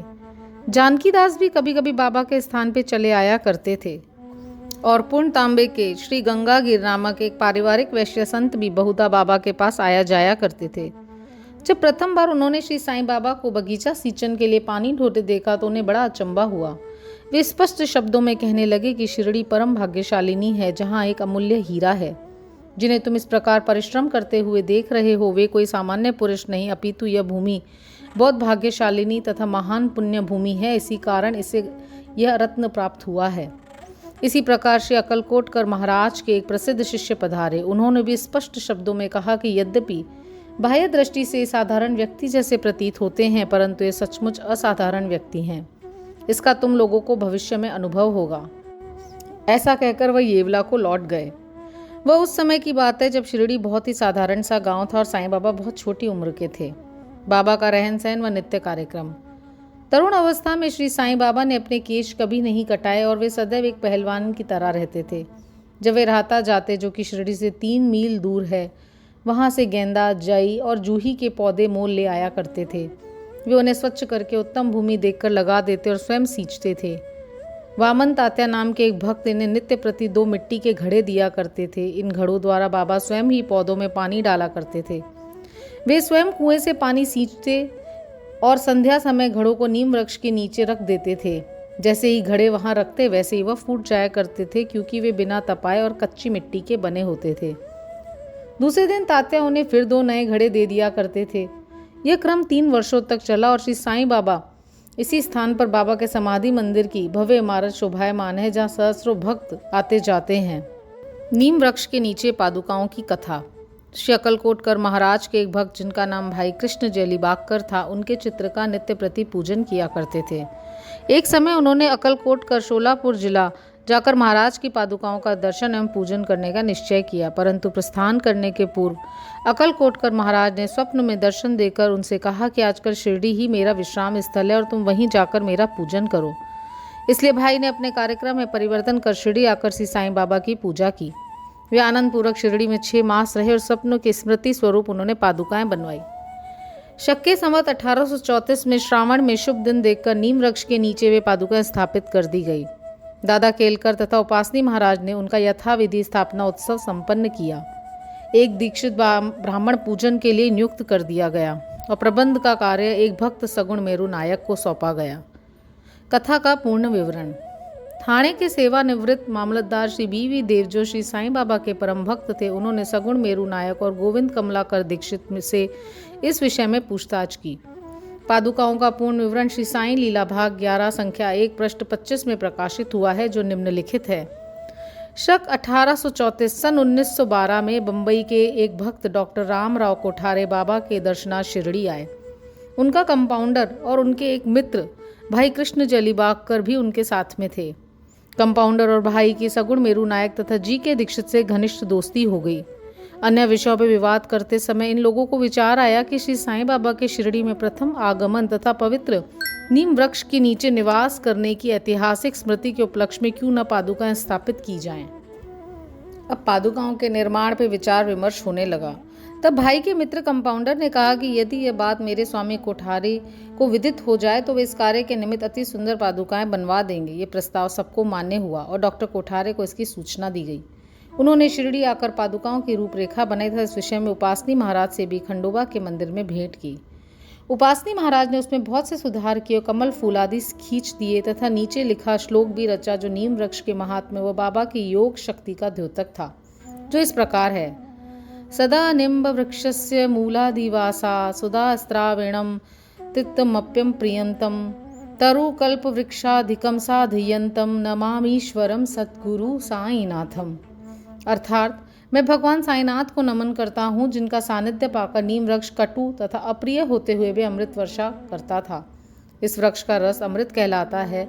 इसमें अनेक व्याधियों से मुक्त होने के गुण के कारण इसे कल्प वृक्ष से भी श्रेष्ठ कहा गया है। उपासनी महाराज का विचार सर्वमान्य हुआ और कार्य रूप में भी परिणित हुआ। पादुकाएं बंबई में तैयार कराई गई और कंपाउंडर के हाथ शिरडी भेज दी गई। बाबा के आज्ञा अनुसार इनकी स्थापना श्रावण की पूर्णिमा के दिन की गई। इस दिन प्रातःकाल 11 बजे जी के दीक्षित उन्हें अपने मस्तक पे धारण कर खंडोबा के मंदिर से बड़े समारोह और धूमधाम के साथ द्वारका माई में लाए। बाबा ने पादुकाएं स्पर्श कर कहा कि ये भगवान के श्री चरण है, इनकी नीम वृक्ष के नीचे स्थापना कर दो। इसके एक दिन पूर्व ही बंबई के एक पारसी भक्त पास्ता शेठ ने 25 रुपयों का मनी ऑर्डर भेजा। बाबा ने रुपए पादुकाओं की स्थापना के निमित्त दे दिए।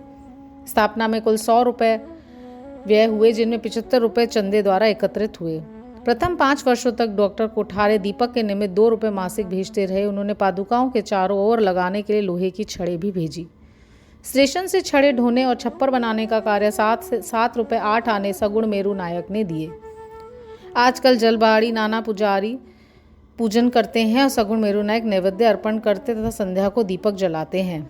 भाई कृष्ण जी पहले अक्कलकोटकर महाराज के शिष्य थे। अक्कलकोटकर जाते हुए वे शक 1834 में पादुका स्थापन के शुभ अवसर पर शिरडी आए और दर्शन करने के पश्चात जब उन्होंने बाबा से अक्कलकोटकर प्रस्थान करने की आज्ञा मांगी, तब बाबा कहने लगे, अरे अक्कलकोटकर में क्या है, तुम वहाँ व्यर्थ क्यों जाते हो?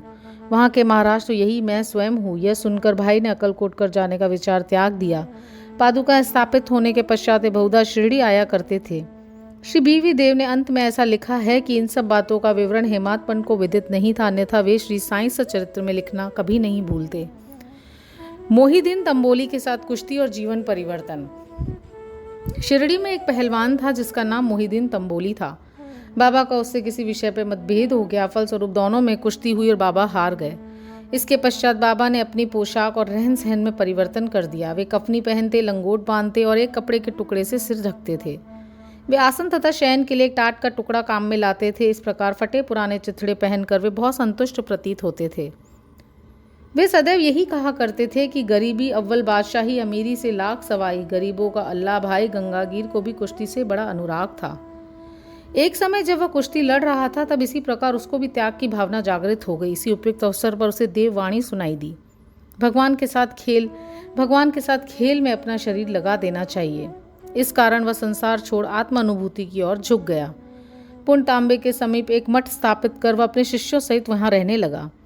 श्री साईं बाबा लोगों से न मिलते न वार्तालाप करते थे। जब कोई उनसे कोई प्रश्न करता तो वे केवल उतना ही उत्तर देते थे। दिन के समय वे नीम वृक्ष के नीचे विराजमान रहते थे। कभी कभी वे गांव की मेड़ पर नाले के किनारे एक बबूल वृक्ष की छाया में बैठे रहते थे और संध्या समय अपनी इच्छा अनुसार कहीं भी वायु सेवन को निकल जाया करते थे। नीम गांव में वे बहुधा बाला साहेब डेंगले के गृह पे जाया करते थे। बाबा श्री बाला साहेब को बहुत प्यार करते थे। उनके छोटे भाई जिनका नाम नाना साहेब था के द्वितीय विवाह करने पर भी उनको कोई संतान नहीं थी। बाला साहेब ने नाना साहेब को श्री साईं बाबा के दर्शनार्थ शिरडी भेजा। कुछ समय पश्चात उनकी श्री कृपा से नाना साहेब के यहाँ एक पुत्र रत्न हुआ। इसी समय से बाबा के दर्शनार्थ लोगों का अधिक संख्या में आना प्रारंभ हो गया तथा उनकी कीर्ति भी दूर दूर तक फैलने लगी। अहमदनगर में उनकी अधिक प्रसिद्धि हो गई। तभी से नाना साहेब चांदोरकर, केशव चिदम्बर तथा अन्य कई भक्तों की शिरडी में आगमन होने लगा। बाबा दिन भर अपने भक्तों से घिरे रहते और रात्रि में जीर्ण शीर्ण मस्जिद में शयन करते थे। इस समय बाबा के पास कुल सामग्री चिल्लम, तंबाकू, एक टमरेल, एक लंबी कंफनी, सिर के चारों ओर लपेटने का कपड़ा और एक सटका था जिसे वे सदा अपने पास रखते थे। सिर पर सफ़ेद कपड़े का एक टुकड़ा वे इस प्रकार बांधते थे कि उसका एक छोर बाएं कान पर से पीठ पे गिरता हुआ ऐसा प्रतीत होता था मानो बालों का जूड़ा हो। हफ्तों तक वे इन्हें स्वच्छ नहीं करते थे। पैर में कोई जूता या चप्पल भी नहीं पहनते थे। केवल एक टाट का टुकड़ा ही अधिकांश दिन में उनके आसन का काम देता था। वे कौपिन धारण करते और सर्दी से बचने के लिए दक्षिण मुख हो धूनी से तपते थे। वे धूनी में लकड़ी के टुकड़े डाला करते थे तथा अपना अहंकार, समस्त इच्छाएं, समस्त कुविचारों की उसमें आहुति दिया करते थे। वे अल्लाह मालिक का सदा जीवा से उच्चारण किया करते थे। जिस मस्जिद में वे पधारे थे उसमें केवल 2 कमरों के बराबर लंबी जगह थी और यही सब भक्त उनके दर्शन करते थे। सन 1912 के पश्चात कुछ परिवर्तन हुआ। पुरानी मस्जिद का जीर्णोद्धार हो गया और उसमें एक फर्श भी बनाया गया। मस्जिद में निवास करने के पूर्व बाबा दीर्घ काल तक तकिया में रहे। वह पैरों में घुंघरू बांधकर प्रेम विहल होकर सुंदर नृत्य व गायन भी करते थे। जल का तेल में परिवर्तन। बाबा को प्रकाश से बड़ा अनुराग था। वे संध्या समय दुकानदारों से भिक्षा में तेल मांग लेते थे तथा दीप मालाओं से मस्जिद को सजाकर रात्रि भर दीपक जलाया करते थे। यह क्रम कुछ दिनों तक ठीक इसी प्रकार चलता रहा। बनिए तंग आकर उन्होंने संगठित होकर निश्चय किया कि आज कोई उन्हें तेल की भिक्षा न दे। नित्य नियमानुसार जब बाबा तेल मांगने पहुंचे तो प्रत्येक स्थान पर उनका नकारात्मक उत्तर से स्वागत हुआ। किसी से कुछ कहे बिना बाबा मस्जिद को लौट आए, सूखी बत्तियां दियों में डाल दी। बनिए तो बड़े उत्सुक होकर उन पर दृष्टि जमाए हुए थे। बाबा ने टमरेल उठाया जिसमें बिल्कुल थोड़ा सा तेल था। उन्होंने उसमें पानी मिलाया और तेल मिश्रित जल वे पी गए। उन्होंने उसे पुनः टीन पाट में उगल दिया और वही तेल या पानी दियों में डालकर उन्हें जला दिया। उत्सुक बनियों ने जब दीपकों को पूर्ववत रात्रि भर जलते देखा तब उन्हें अपने कृत्य पर बड़ा दुख हुआ और उन्होंने बाबा से क्षमा याचना की। बाबा ने उन्हें क्षमा कर भविष्य में सत्य व्यवहार रखने के लिए सावधान किया। मिथ्या गुरु जौहर अली।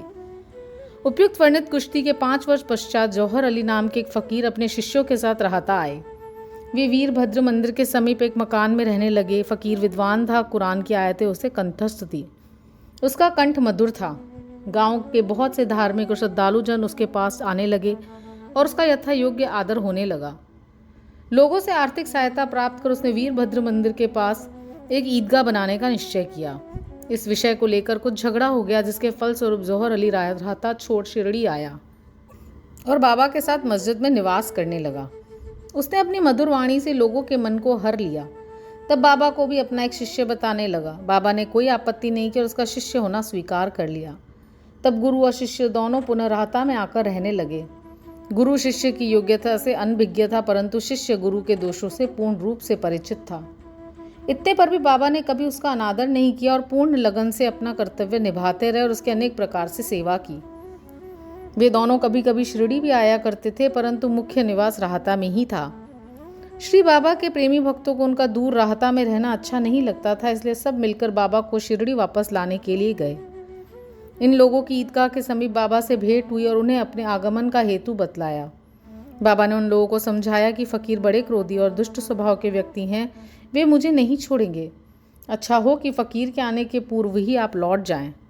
इस प्रकार वार्तालाप हो ही रहा था कि इतने में फकीर आ पहुंचे। इस प्रकार अपने शिष्य को वहां से ले जाने के कुप्रयत्न करते देखकर वे बहुत ही क्रुद्ध हुए। कुछ वाद विवाद के पश्चात स्थिति में परिवर्तन हो गया और अंत में निर्णय हुआ कि फकीर व शिष्य दोनों ही शिरडी में निवास करें और इसलिए वे शिरडी में आकर रहने लगे। कुछ दिनों के बाद देवीदास ने गुरु की परीक्षा की, उसमें कुछ कमी पाई। चांद पाटिल की बारात के साथ जब बाबा शिरडी आए उससे 12 वर्ष पूर्व देवीदास लगभग 10 या 11 वर्ष की अवस्था में शिरडी आए। और हनुमान मंदिर में रहते थे। देवीदास सुडौल सुंदर आकृति तथा तीक्ष्ण बुद्धि के थे। वे त्याग की साक्षात मूर्ति तथा अगाध ज्ञानी थे। बहुत से सज्जन जैसे तात्या कोते, काशीनाथ व अन्य लोग उन्हें अपने गुरु समान मानते थे। लोग जौहर अली को उनके सम्मुख लाए। विवाद में जौहर अली बुरी तरह पराजित हुआ, शिरडी छोड़ वैजापुर को भाग गया। वह अनेक वर्षों के पश्चात शिरडी आ श्री साईं बाबा की चरण वंदना की। उसका यह भ्रम कि वह स्वयं गुरु था और श्री साईं बाबा उसके शिष्य अब दूर हो चुका था। श्री साईं बाबा उसे गुरु समान ही आदर करते थे। उसका स्मरण कर उसे बड़ा पश्चाताप हुआ। इस प्रकार श्री साईं बाबा ने अपने प्रत्यक्ष आचरण से आदर्श उपस्थित किया कि अहंकार से किस प्रकार छुटकारा पाकर शिष्य के कर्तव्यों का पालन कर किस तरह आत्मानुभव के ओर अग्रसर होना चाहिए।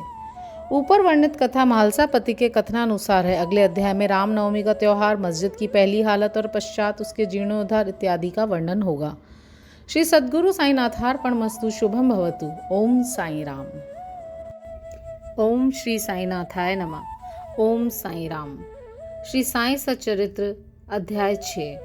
रामनवमी उत्सव, मस्जिद का जीर्णोद्धार, गुरु के कर स्पर्श की महिमा, चंदन समारोह, उर्स और रामनवमी का समन्वय, मस्जिद का जीर्णोद्धार। गुरु के कर स्पर्श के गुण। जब सद्गुरु ही नाव के खिवैया हैं तो वे निश्चय ही कुशलता तथा सरलता पूर्वक इस भव सागर के पार उतार देंगे।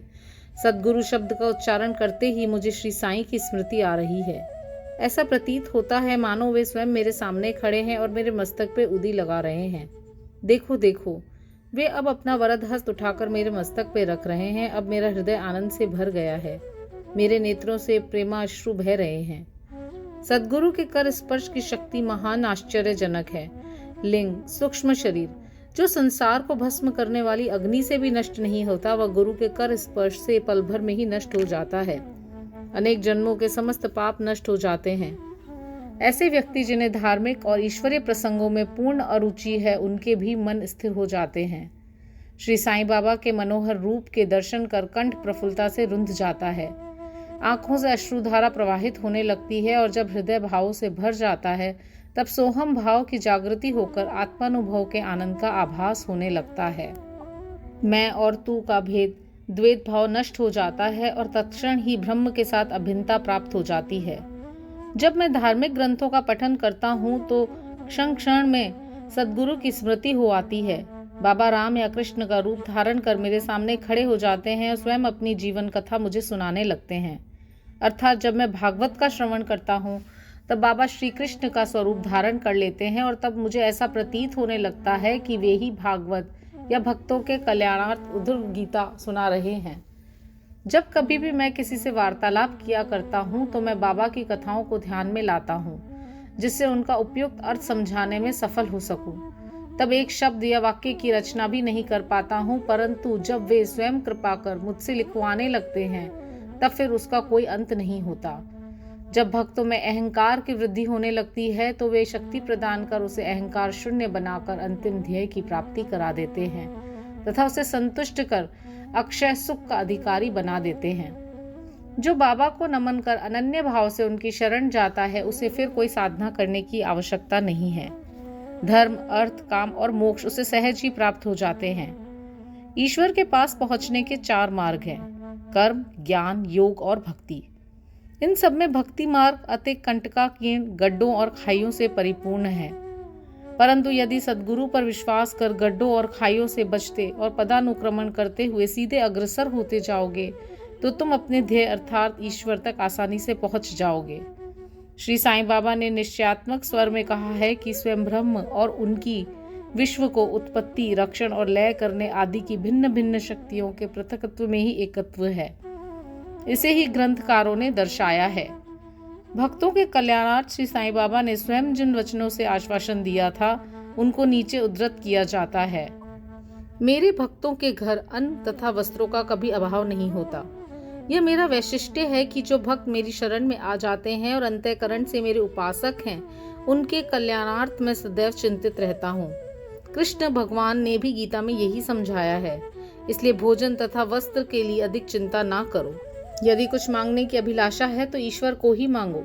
सांसारिक मान व उपाधियां त्याग कर ईश कृपा तथा अभयदान प्राप्त करो और उन्हीं के द्वारा सम्मानित हो। सांसारिक साधनों से कुपथगामी मत बनो। अपने इष्ट को दृढ़ता से पकड़े रहो। समस्त इंद्रियों और मन को ईश्वर चिंतन में प्रवृत्त रखो। किसी पदार्थ से आकर्षित न हो, सदैव मेरे स्मरण में मन को लगाए रखो, ताकि वह देह, संपत्ति व ऐश्वर्य की ओर प्रवृत्त न हो। तब चित्त स्थिर, शांत व निर्भय हो जाएगा। इस प्रकार की मन स्थिति प्राप्त होना इस बात का प्रतीक है कि वह सुसंगति में है। यदि चित्त की चंचलता नष्ट न हुई तो उसे एकाग्र नहीं किया जा सकता। बाबा के उपरोक्त शब्दों को उद्धृत कर ग्रंथकार शिरडी के रामनवमी उत्सव का वर्णन करता है। शिरडी में मनाए जाने वाले उत्सव में रामनवमी अधिक धूमधाम से मनाई जाती है। अतः इस उत्सव का पूर्ण विवरण, जैसा कि साईं लीला पत्रिका 1925 के पृष्ठ 197 पर प्रकाशित हुआ है, यहाँ संक्षेप में दिया जाता है। प्रारंभ। कोपरगांव में श्री गोपाल राव गुण नाम के एक इंस्पेक्टर थे। वे बाबा के परम भक्त थे। उनकी 3 स्त्रियां थी, परंतु एक की भी संतान न थी। श्री साईं बाबा की कृपा से उन्हें एक पुत्र रत्न की प्राप्ति हुई। इस हर्ष के उपलक्ष्य में सन 1897 में उन्हें विचार आया कि शिरडी में मेला अथवा उर्स भरवाना चाहिए। उन्होंने ये विचार शिरडी के अन्य भक्त तात्या पाटिल, दादा कोते पाटिल और माधवराव के समक्ष विचारणार्थ प्रकट किया। उन सभी को विचार अति रुचिकर प्रतीत हुआ और उन्हें बाबा की भी स्वीकृति और आश्वासन प्राप्त हो गया। उर्स भरने के लिए सरकारी आज्ञा आवश्यकता थी, इसलिए एक प्रार्थना पत्र कलेक्टर के पास भेजा गया, परंतु ग्राम कुलकर्णी पटवारी के आपत्ति उठाने के कारण स्वीकृति प्राप्त न हो सकी। परंतु बाबा का आश्वासन तो प्राप्त हो ही चुका था, अतः पुनः प्रयत्न करने पर स्वीकृति प्राप्त हो गई। बाबा की अनुमति से रामनवमी के दिन उर्स भरना निश्चित हुआ। ऐसा प्रतीत होता है कि कुछ निष्कर्ष ध्यान में रखकर ही उन्होंने ऐसी आज्ञा दी, अर्थात उर्स व रामनवमी के उत्सवों का एकीकरण तथा हिंदू मुस्लिम एकता, जो भविष्य की घटनाओं से स्पष्ट है कि यह ध्येय पूर्ण सफल हुआ। प्रथम बाधा तो किसी प्रकार हल हुई। अब द्वितीय कठिनाई जल के अभाव की उपस्थित हुई। शिरडी तो एक छोटा सा ग्राम था और पूर्व काल में वहां जल का भी अभाव बना रहता था। गांव में केवल 2 कुएं थे, जिसमें से एक तो प्राय सूख जाया करता था और दूसरे का पानी खारा था। बाबा ने उसमें फूल डालकर उसके खारे जल को मीठा बना दिया, लेकिन एक कुएं का जल कितने लोगों को पर्याप्त हो सकता था, इसलिए तात्या पाटिल ने बाहर से जल मंगवाने का प्रबंध किया। लकड़ी व बांसों की कच्ची दुकानें बनाई गई और कुश्तियों का भी आयोजन किया गया। गोपाल राव गुंड के एक मित्र दामू अण्णा कासार अहमदनगर में रहते थे। वे भी संतानहीन होने के कारण दुखी थे। श्री साईं बाबा की कृपा से उन्हें भी एक पुत्र रत्न की प्राप्ति हुई थी। श्री गुंड ने उनसे एक ध्वज देने को कहा। एक ध्वज जागीरदार श्री नाना साहब ने मोड़कर ने भी दिया।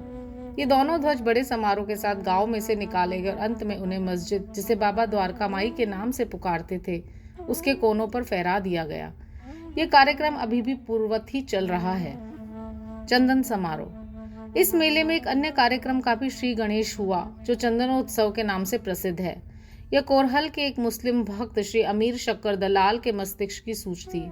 प्राय इस प्रकार का उत्सव सिद्ध मुस्लिम संतों के सम्मान में किया जाता है। बहुत सा चंदन घिसकर और बहुत सी चंदन धूप थालियों में भरी जाती है तथा लोबान जलाते हैं और अंत में उन्हें मस्जिद में पहुंचाकर जुलूस समाप्त हो जाता है।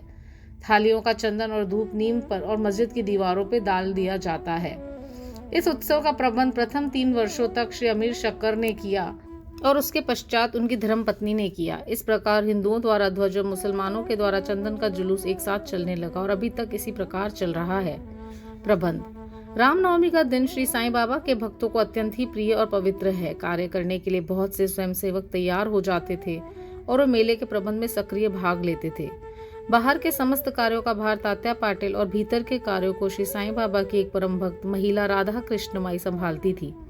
इस अवसर पर उनका निवास स्थान अतिथियों से परिपूर्ण रहता था और उन्हें सब लोगों की आवश्यकताओं का भी ध्यान रखना पड़ता था। साथ ही वह मेले की समस्त आवश्यक वस्तुओं का भी प्रबंध करती थी। दूसरा कार्य जो वे स्वयं खुशी से किया करती थी वह था मस्जिद की सफाई करना, चूना पोतना आदि। मस्जिद की फर्श तथा दीवारें निरंतर धूनी जलने के कारण काली पड़ गई थी। जब रात्रि को बाबा चावड़ी में विश्राम करने चले जाते तब वे यह कार्य कर लिया करती थी। समस्त वस्तुएं धूनी सहित बाहर निकालनी पड़ती थी और सफाई व पुताई हो जाने के पश्चात पूर्ववत सजा दी जाती थी। बाबा का अत्यंत प्रिय कार्य गरीबों को भोजन कराना भी इस कार्यक्रम का एक अंग था। इस कार्य के लिए वृहद भोज का आयोजन किया जाता था और अनेक प्रकार की मिठाइयां बनाई जाती थी। यह सब कार्य राधा कृष्ण माई के निवास स्थान पर ही होता था। बहुत से धनाढ्य व श्रीमंत भक्त इस कार्य में आर्थिक सहायता पहुंचाया करते थे। उर्स का रामनवमी के त्योहार में समन्वय। सब कार्यक्रम इसी तरह उत्तम प्रकार से चलता रहा और मेले का महत्व शनैः शनैः बढ़ता ही गया। सन 1911 में एक परिवर्तन हुआ। एक भक्त कृष्णराव जोगेश्वर भीष्म श्री साईं सगुणापासना के लेखक अमरावती के दादा साहब खापर्डे के साथ मेले के एक दिन पूर्व शिरडी के दीक्षितवाड़े में ठहरे। जब वे दलान में लेटे हुए विश्राम कर रहे थे तब उन्हें एक कल्पना सूझी। इसी समय श्री लक्ष्मण राव उपनाम काका महाजनी पूजन सामग्री लेके मस्जिद की ओर जा रहे थे। उन दोनों में विचार विनिमय होने लगा और उन्होंने सोचा कि शिरडी में उर्स व मेला ठीक रामनवमी के दिन ही भरता है। इसमें अवश्य कोई गूढ़ रहस्य निहित है। रामनवमी का दिन हिंदुओं को बहुत ही प्रिय है। कितना अच्छा हो यदि रामनवमी उत्सव अर्थात श्री राम का जन्म दिवस का भी श्री गणेश कर दिया जाए।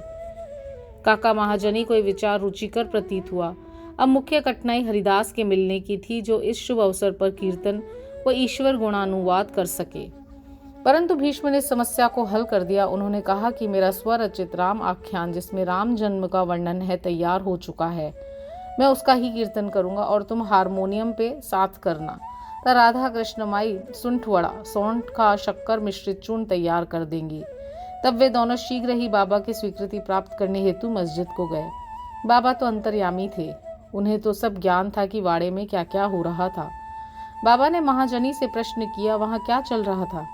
इस आकस्मिक प्रश्न से महाजनी घबरा गए और बाबा के शब्दों का अभिप्राय न समझ सकने के कारण वे स्तब्ध होकर खड़े रह गए। तब बाबा ने भीष्म से पूछा कि क्या बात है। भीष्म ने रामनवमी उत्सव मनाने का विचार बाबा के समक्ष प्रस्तुत किया और स्वीकृति देने की प्रार्थना की। बाबा ने भी सहर्ष अनुमति दे दी। सभी भक्त हर्षित हुए और राम जन्मोत्सव मनाने की तैयारियां करने लगे। दूसरे दिन रंग बिरंगी झंडियों से मस्जिद सजा दी गई। श्रीमती राधा कृष्ण माई ने एक पालना लाकर बाबा के आसन के समक्ष रख दिया और उत्सव प्रारंभ हो गया। भीष्म कीर्तन करने को खड़े हो गए और महाजनी हारमोनियम पर उनका साथ करने लगे। तब बाबा ने महाजनी को बुलावा भेजा। यहाँ महाजनी शंकित थे कि बाबा उत्सव मनाने की आज्ञा देंगे या नहीं, परंतु जब वे बाबा के समीप पहुंचे तो बाबा ने उनसे प्रश्न किया कि सब क्या है, यह पालना क्यों रखा गया है। महाजनी ने बताया कि रामनवमी का कार्यक्रम प्रारंभ हो गया है, इसी कारण यह पालना यहाँ रखा गया है। बाबा ने निम्बर पर से 2 हार उठाए। उसमें से एक हार तो उन्होंने काका जी के गले में डाल दिया और दूसरा भीष्म के लिए भेज दिया। अब कीर्तन प्रारंभ हो गया था। कीर्तन समाप्त हुआ तब श्री राजा राम की उच्च स्वर से जय जयकार हुई। कीर्तन के स्थान पर गुलाल की वर्षा भी की गई। जब हर कोई प्रसन्नता से झूम रहा था तब अचानक ही एक गरजती हुई ध्वनि उनके कानों पर पड़ी। वस्तुतः जिस समय गुलाल की वर्षा हो रही थी उसके कुछ क्षण अनायास ही बाबा की आंख में चले गए। तब बाबा एकदम क्रुद्ध होकर उच्च स्वर में अपशब्द कहने व कोसने लगे। यह दृश्य देखकर सब लोग भयभीत होकर सिर पिटाने लगे। बाबा के स्वभाव से भलीभांति परिचित अंतरंग भक्त भला इन अपशब्दों का कब बुरा मानने वाले थे। बाबा के इन शब्दों तथा वाक्यों को उन्होंने आशीर्वाद समझा। उन्होंने सोचा कि आज राम का जन्मदिन है, अतः रावण का नाश, अहंकार एवं दुष्ट प्रवृत्ति रूपी राक्षसों के संहार के लिए बाबा को क्रोध उत्पन्न होना सर्वथा उचित ही है। इसके साथ साथ उन्हें यह विदित था कि जब कभी भी शिरडी में कोई नवीन कार्यक्रम रचा जाता था तब बाबा इसी प्रकार कुपित हो जाया करते थे, इसलिए वे सब स्तब्ध ही रहे। इधर राधा कृष्ण माई भी भयभीत थी कि कहीं बाबा पालना न तोड़ फोड़ डाले, इसलिए उन्होंने काका महाजनी से पालना हटाने के लिए कहा, परंतु बाबा ने ऐसा करने से उन्हें रोका। कुछ समय पश्चात बाबा शांत हो गए और उस दिन की महापूजा और आरती का कार्यक्रम निर्विघ्न समाप्त हो गया। उसके बाद काका महाजनी ने बाबा से पालना उतारने की अनुमति मांगी, परंतु बाबा ने अस्वीकृत करते हुए कहा कि अभी उत्सव संपूर्ण नहीं हुआ है। अगले दिन गोपाल काला उत्सव मनाया गया, जिसके पश्चात बाबा ने पालना उतारने की आज्ञा दे दी। उत्सव में दही मिश्रित पोहा एक मिट्टी के बर्तन में लटका दिया जाता है और कीर्तन समाप्त होने पर वह बर्तन फोड़ दिया जाता है और प्रसाद के रूप में वह पोहा सबको वितरित कर दिया जाता है, जिस प्रकार की श्री कृष्ण ने ग्वालों के साथ किया था। रामनवमी उत्सव इसी तरह दिन भर चलता रहा। दिन के समय 2 ध्वजों का जुलूस और रात्रि के समय चंदन का जुलूस बड़ी धूमधाम और समारोह के साथ निकाला गया। इस प्रकार उर्स रामनवमी के उत्सव में परिवर्तित हो गया। अगले वर्ष सन 1912 से रामनवमी के कार्यक्रमों की सूची में वृद्धि होने लगी। श्रीमती राधा कृष्ण माई ने चैत्र की प्रतिपदा से नाम सप्ताह आरंभ कर दिया। लगातार दिन रात 7 दिन तक भगवत नाम लेना नाम सप्ताह कहलाता है। सब भक्त इसमें बारी बारी से भाग लेते थे। वे भी प्रातःकाल सम्मिलित हो जाया करती थी। देश के सभी भागों में रामनवमी का उत्सव मनाया जाता था, इसलिए अगले वर्ष हरिदास के मिलने की कठिनाई पुनः उपस्थित हुई, परंतु उत्सव के पूर्व ही यह समस्या हल हो गई। 5-6 दिन पूर्व श्री महाजनी की बाला बुआ से अकस्मात भेंट हो गई। बुआ साहेब आधुनिक तुकाराम के नाम से प्रसिद्ध थे और इस वर्ष कीर्तन का कार्य उन्हें ही सौंपा गया। अगले वर्ष 1913 में श्री हरिदास सातारा जिले के बाला बुआ सातारकर बृहद स्थित कवटे ग्राम में प्लेग का प्रकोप होने के कारण अपने गांव में हरिदास का कार्य नहीं कर सकते थे। इस वर्ष वे शिरडी में आए। काका साहेब दीक्षित ने उन्हें कीर्तन के लिए बाबा से अनुमति प्राप्त की। बाबा ने भी उन्हें यथेष्ट पुरस्कार दिया। सन 1914 से हरिदास की कठिनाई बाबा ने सदैव के लिए हल कर दी। उन्होंने एक कार्य स्थायी रूप से दासगणु महाराज को सौंप दिया। तब से वे इस कार्य को उत्तम रीति से सफलता और विद्वता पूर्वक पूर्ण लगन से निभाते रहे। सन 1912 से उत्सव के अवसर पर लोगों की संख्या में उत्तरोत्तर वृद्धि होने लगी। चैत्र शुक्ल अष्टमी से द्वादशी तक शिरडी के लोगों की संख्या में इतनी अधिक वृद्धि हो जाया करती थी मानो मधुमक्खी का छत्ता ही लगा हो। दुकानों की संख्या में वृद्धि हो गई। प्रसिद्ध पहलवानों की कुश्तियां होने लगी। गरीबों को व्रत स्तर पर भोजन कराया जाने लगा। राधा कृष्ण माई के घोर परिश्रम के फलस्वरूप शिरडी को संस्थान का रूप मिला। संपत्ति भी दिन प्रतिदिन बढ़ने लगी। एक सुंदर घोड़ा, पालकी, रथ और चांदी के अन्य पदार्थ, बर्तन, पात्र, शीशे इत्यादि भक्तों ने उपहार में भेंट किए। उत्सव के अवसर पर हाथी भी बुलाया जाता था। यद्यपि संपत्ति बहुत बड़ी, परंतु बाबा उन सबसे सदा निरपेक्ष ही रहते थे। वे सदैव उनसे उपेक्षा की दृष्टि से देखते और सदैव की भांति ही साधारण वेशभूषा धारण करते थे। यह ध्यान देने योग्य है कि जुलूस तथा उत्सव में हिंदू और मुसलमान दोनों ही साथ साथ कार्य करते थे, परंतु आज तक उनमें कोई विवाद न हुआ, न ही कोई मतभेद हुआ। पहले तो लोगों की संख्या 5 से 7 हजार के लगभग ही हुआ करती थी, परंतु किसी किसी वर्ष तो ये संख्या 75,000 तक पहुंच जाती थी। फिर भी न कभी कोई बीमारी फैली, न ही कोई दंगा हुआ। मस्जिद का जीर्णोद्धार। जिस प्रकार उर्स या मेला भराने का विचार प्रथमतः श्री गोपाल गुंड को आया था, उसी प्रकार मस्जिद के जीर्णोद्धार का विचार श्री प्रथमतः ही उन्हें ही आया था। उन्होंने इस कार्य के निमित्त पत्थर एकत्रित कर उसे वर्गाकार करवाया, परंतु इस कार्य का श्रेय उन्हें प्राप्त नहीं होना था। वह सुयश तो नाना साहब चांदोरकर के लिए सुरक्षित था और फर्श का कार्य काका साहेब दीक्षित के लिए। प्रारंभ में बाबा ने इन कार्यों के लिए स्वीकृति नहीं दी, परंतु स्थानीय भक्त महलसापति के आग्रह करने से बाबा की स्वीकृति प्राप्त हो गई और एक रात में ही मस्जिद का पूरा फर्श बन गया। अभी तक बाबा एक टाट के टुकड़े पर ही बैठते थे। अब उस टाट के टुकड़े को वहां से हटाकर उसके स्थान पर एक छोटी सी गादी बिछा दी गई। सन 1911 में सभा मंडप भी घोर परिश्रम के उपरांत ठीक हो गया। मस्जिद का आंगन बहुत छोटा तथा असुविधाजनक था। काका साहेब दीक्षित आंगन को बढ़ाकर उसके ऊपर छप्पर बनवाना चाहते थे। यथेष्ट धनराशि व्यय कर उन्होंने लोहे के खंभे, बलियां व कैंचियां मोल ली और कार्य भी प्रारंभ हो गया। दिन रात परिश्रम कर भक्तों ने लोहे के खंभे जमीन में गाड़े। जब दूसरे दिन बाबा चावड़ी से लौटे, उन्होंने उन खंभों को उखाड़कर फेंक दिया और अति क्रोधित हो गए। वे एक हाथ से खंभा पकड़कर उसे उखाड़ने लगे और दूसरे हाथ से उन्होंने तात्या का साफा उतार दिया और उसे आग लगाकर गड्ढे में फेंक दिया। बाबा के नेत्र जलते हुए अंगारे के सदृश लाल हो गए। किसी को भी उनकी ओर आंख उठाकर देखने का साहस नहीं था। सभी बुरी तरह भयभीत होकर विचलित होने लगे कि अब क्या होगा। भागोजी शिंदे बाबा के एक कोड़ी भक्त को साहस कर आगे बढ़े, पर बाबा ने उन्हें धक्का देकर पीछे धकेल दिया। माधवराव की भी यही दशा हुई। बाबा उनके ऊपर भी ईंट के ढेले फेंकने लगे। जो भी उन्हें शांत करने गया उसकी वही दशा हुई। कुछ समय के पश्चात क्रोध शांत होने पर बाबा ने एक दुकानदार को बुलाया और जरीदार फेंटा खरीद कर अपने हाथों से उसे तात्या के सिर पर बांधने लगे, जैसे उन्हें विशेष सम्मान दिया गया हो। यह विचित्र व्यवहार देखकर भक्तों को आश्चर्य हुआ। वह समझ नहीं पा रहे थे कि किस अज्ञात कारण से बाबा इतने क्रोधित हुए और उन्होंने तात्या को क्यों पीटा और तत्क्षण ही उनका क्रोध क्यों शांत हो गया। बाबा कभी कभी अति गंभीर तथा शांत मुद्रा में रहते थे और बड़े प्रेम पूर्वक वार्तालाप किया करते थे, परंतु अनायास ही बिना किसी गोचर कारण के वे क्रोधित हो जाया करते थे। ऐसी अनेक घटनाएं देखने में आ चुकी हैं, परंतु इनका निर्णय नहीं कर सकता कि मैं उसमें से कौन सी लिखूं और कौन सी छोड़ दूं। अतः जिस क्रम में वे याद आती जाएंगी उसी प्रकार उनका वर्णन किया जाएगा। अगले अध्याय में बाबा यवन है या हिंदू, इसका विवेचन किया जाएगा तथा इनके योग, साधन, शक्ति और अन्य विषयों पर भी विचार किया जाएगा। श्री सद्गुरु साईनाथार्पणमस्तु। शुभम भवतु। ओम साई राम।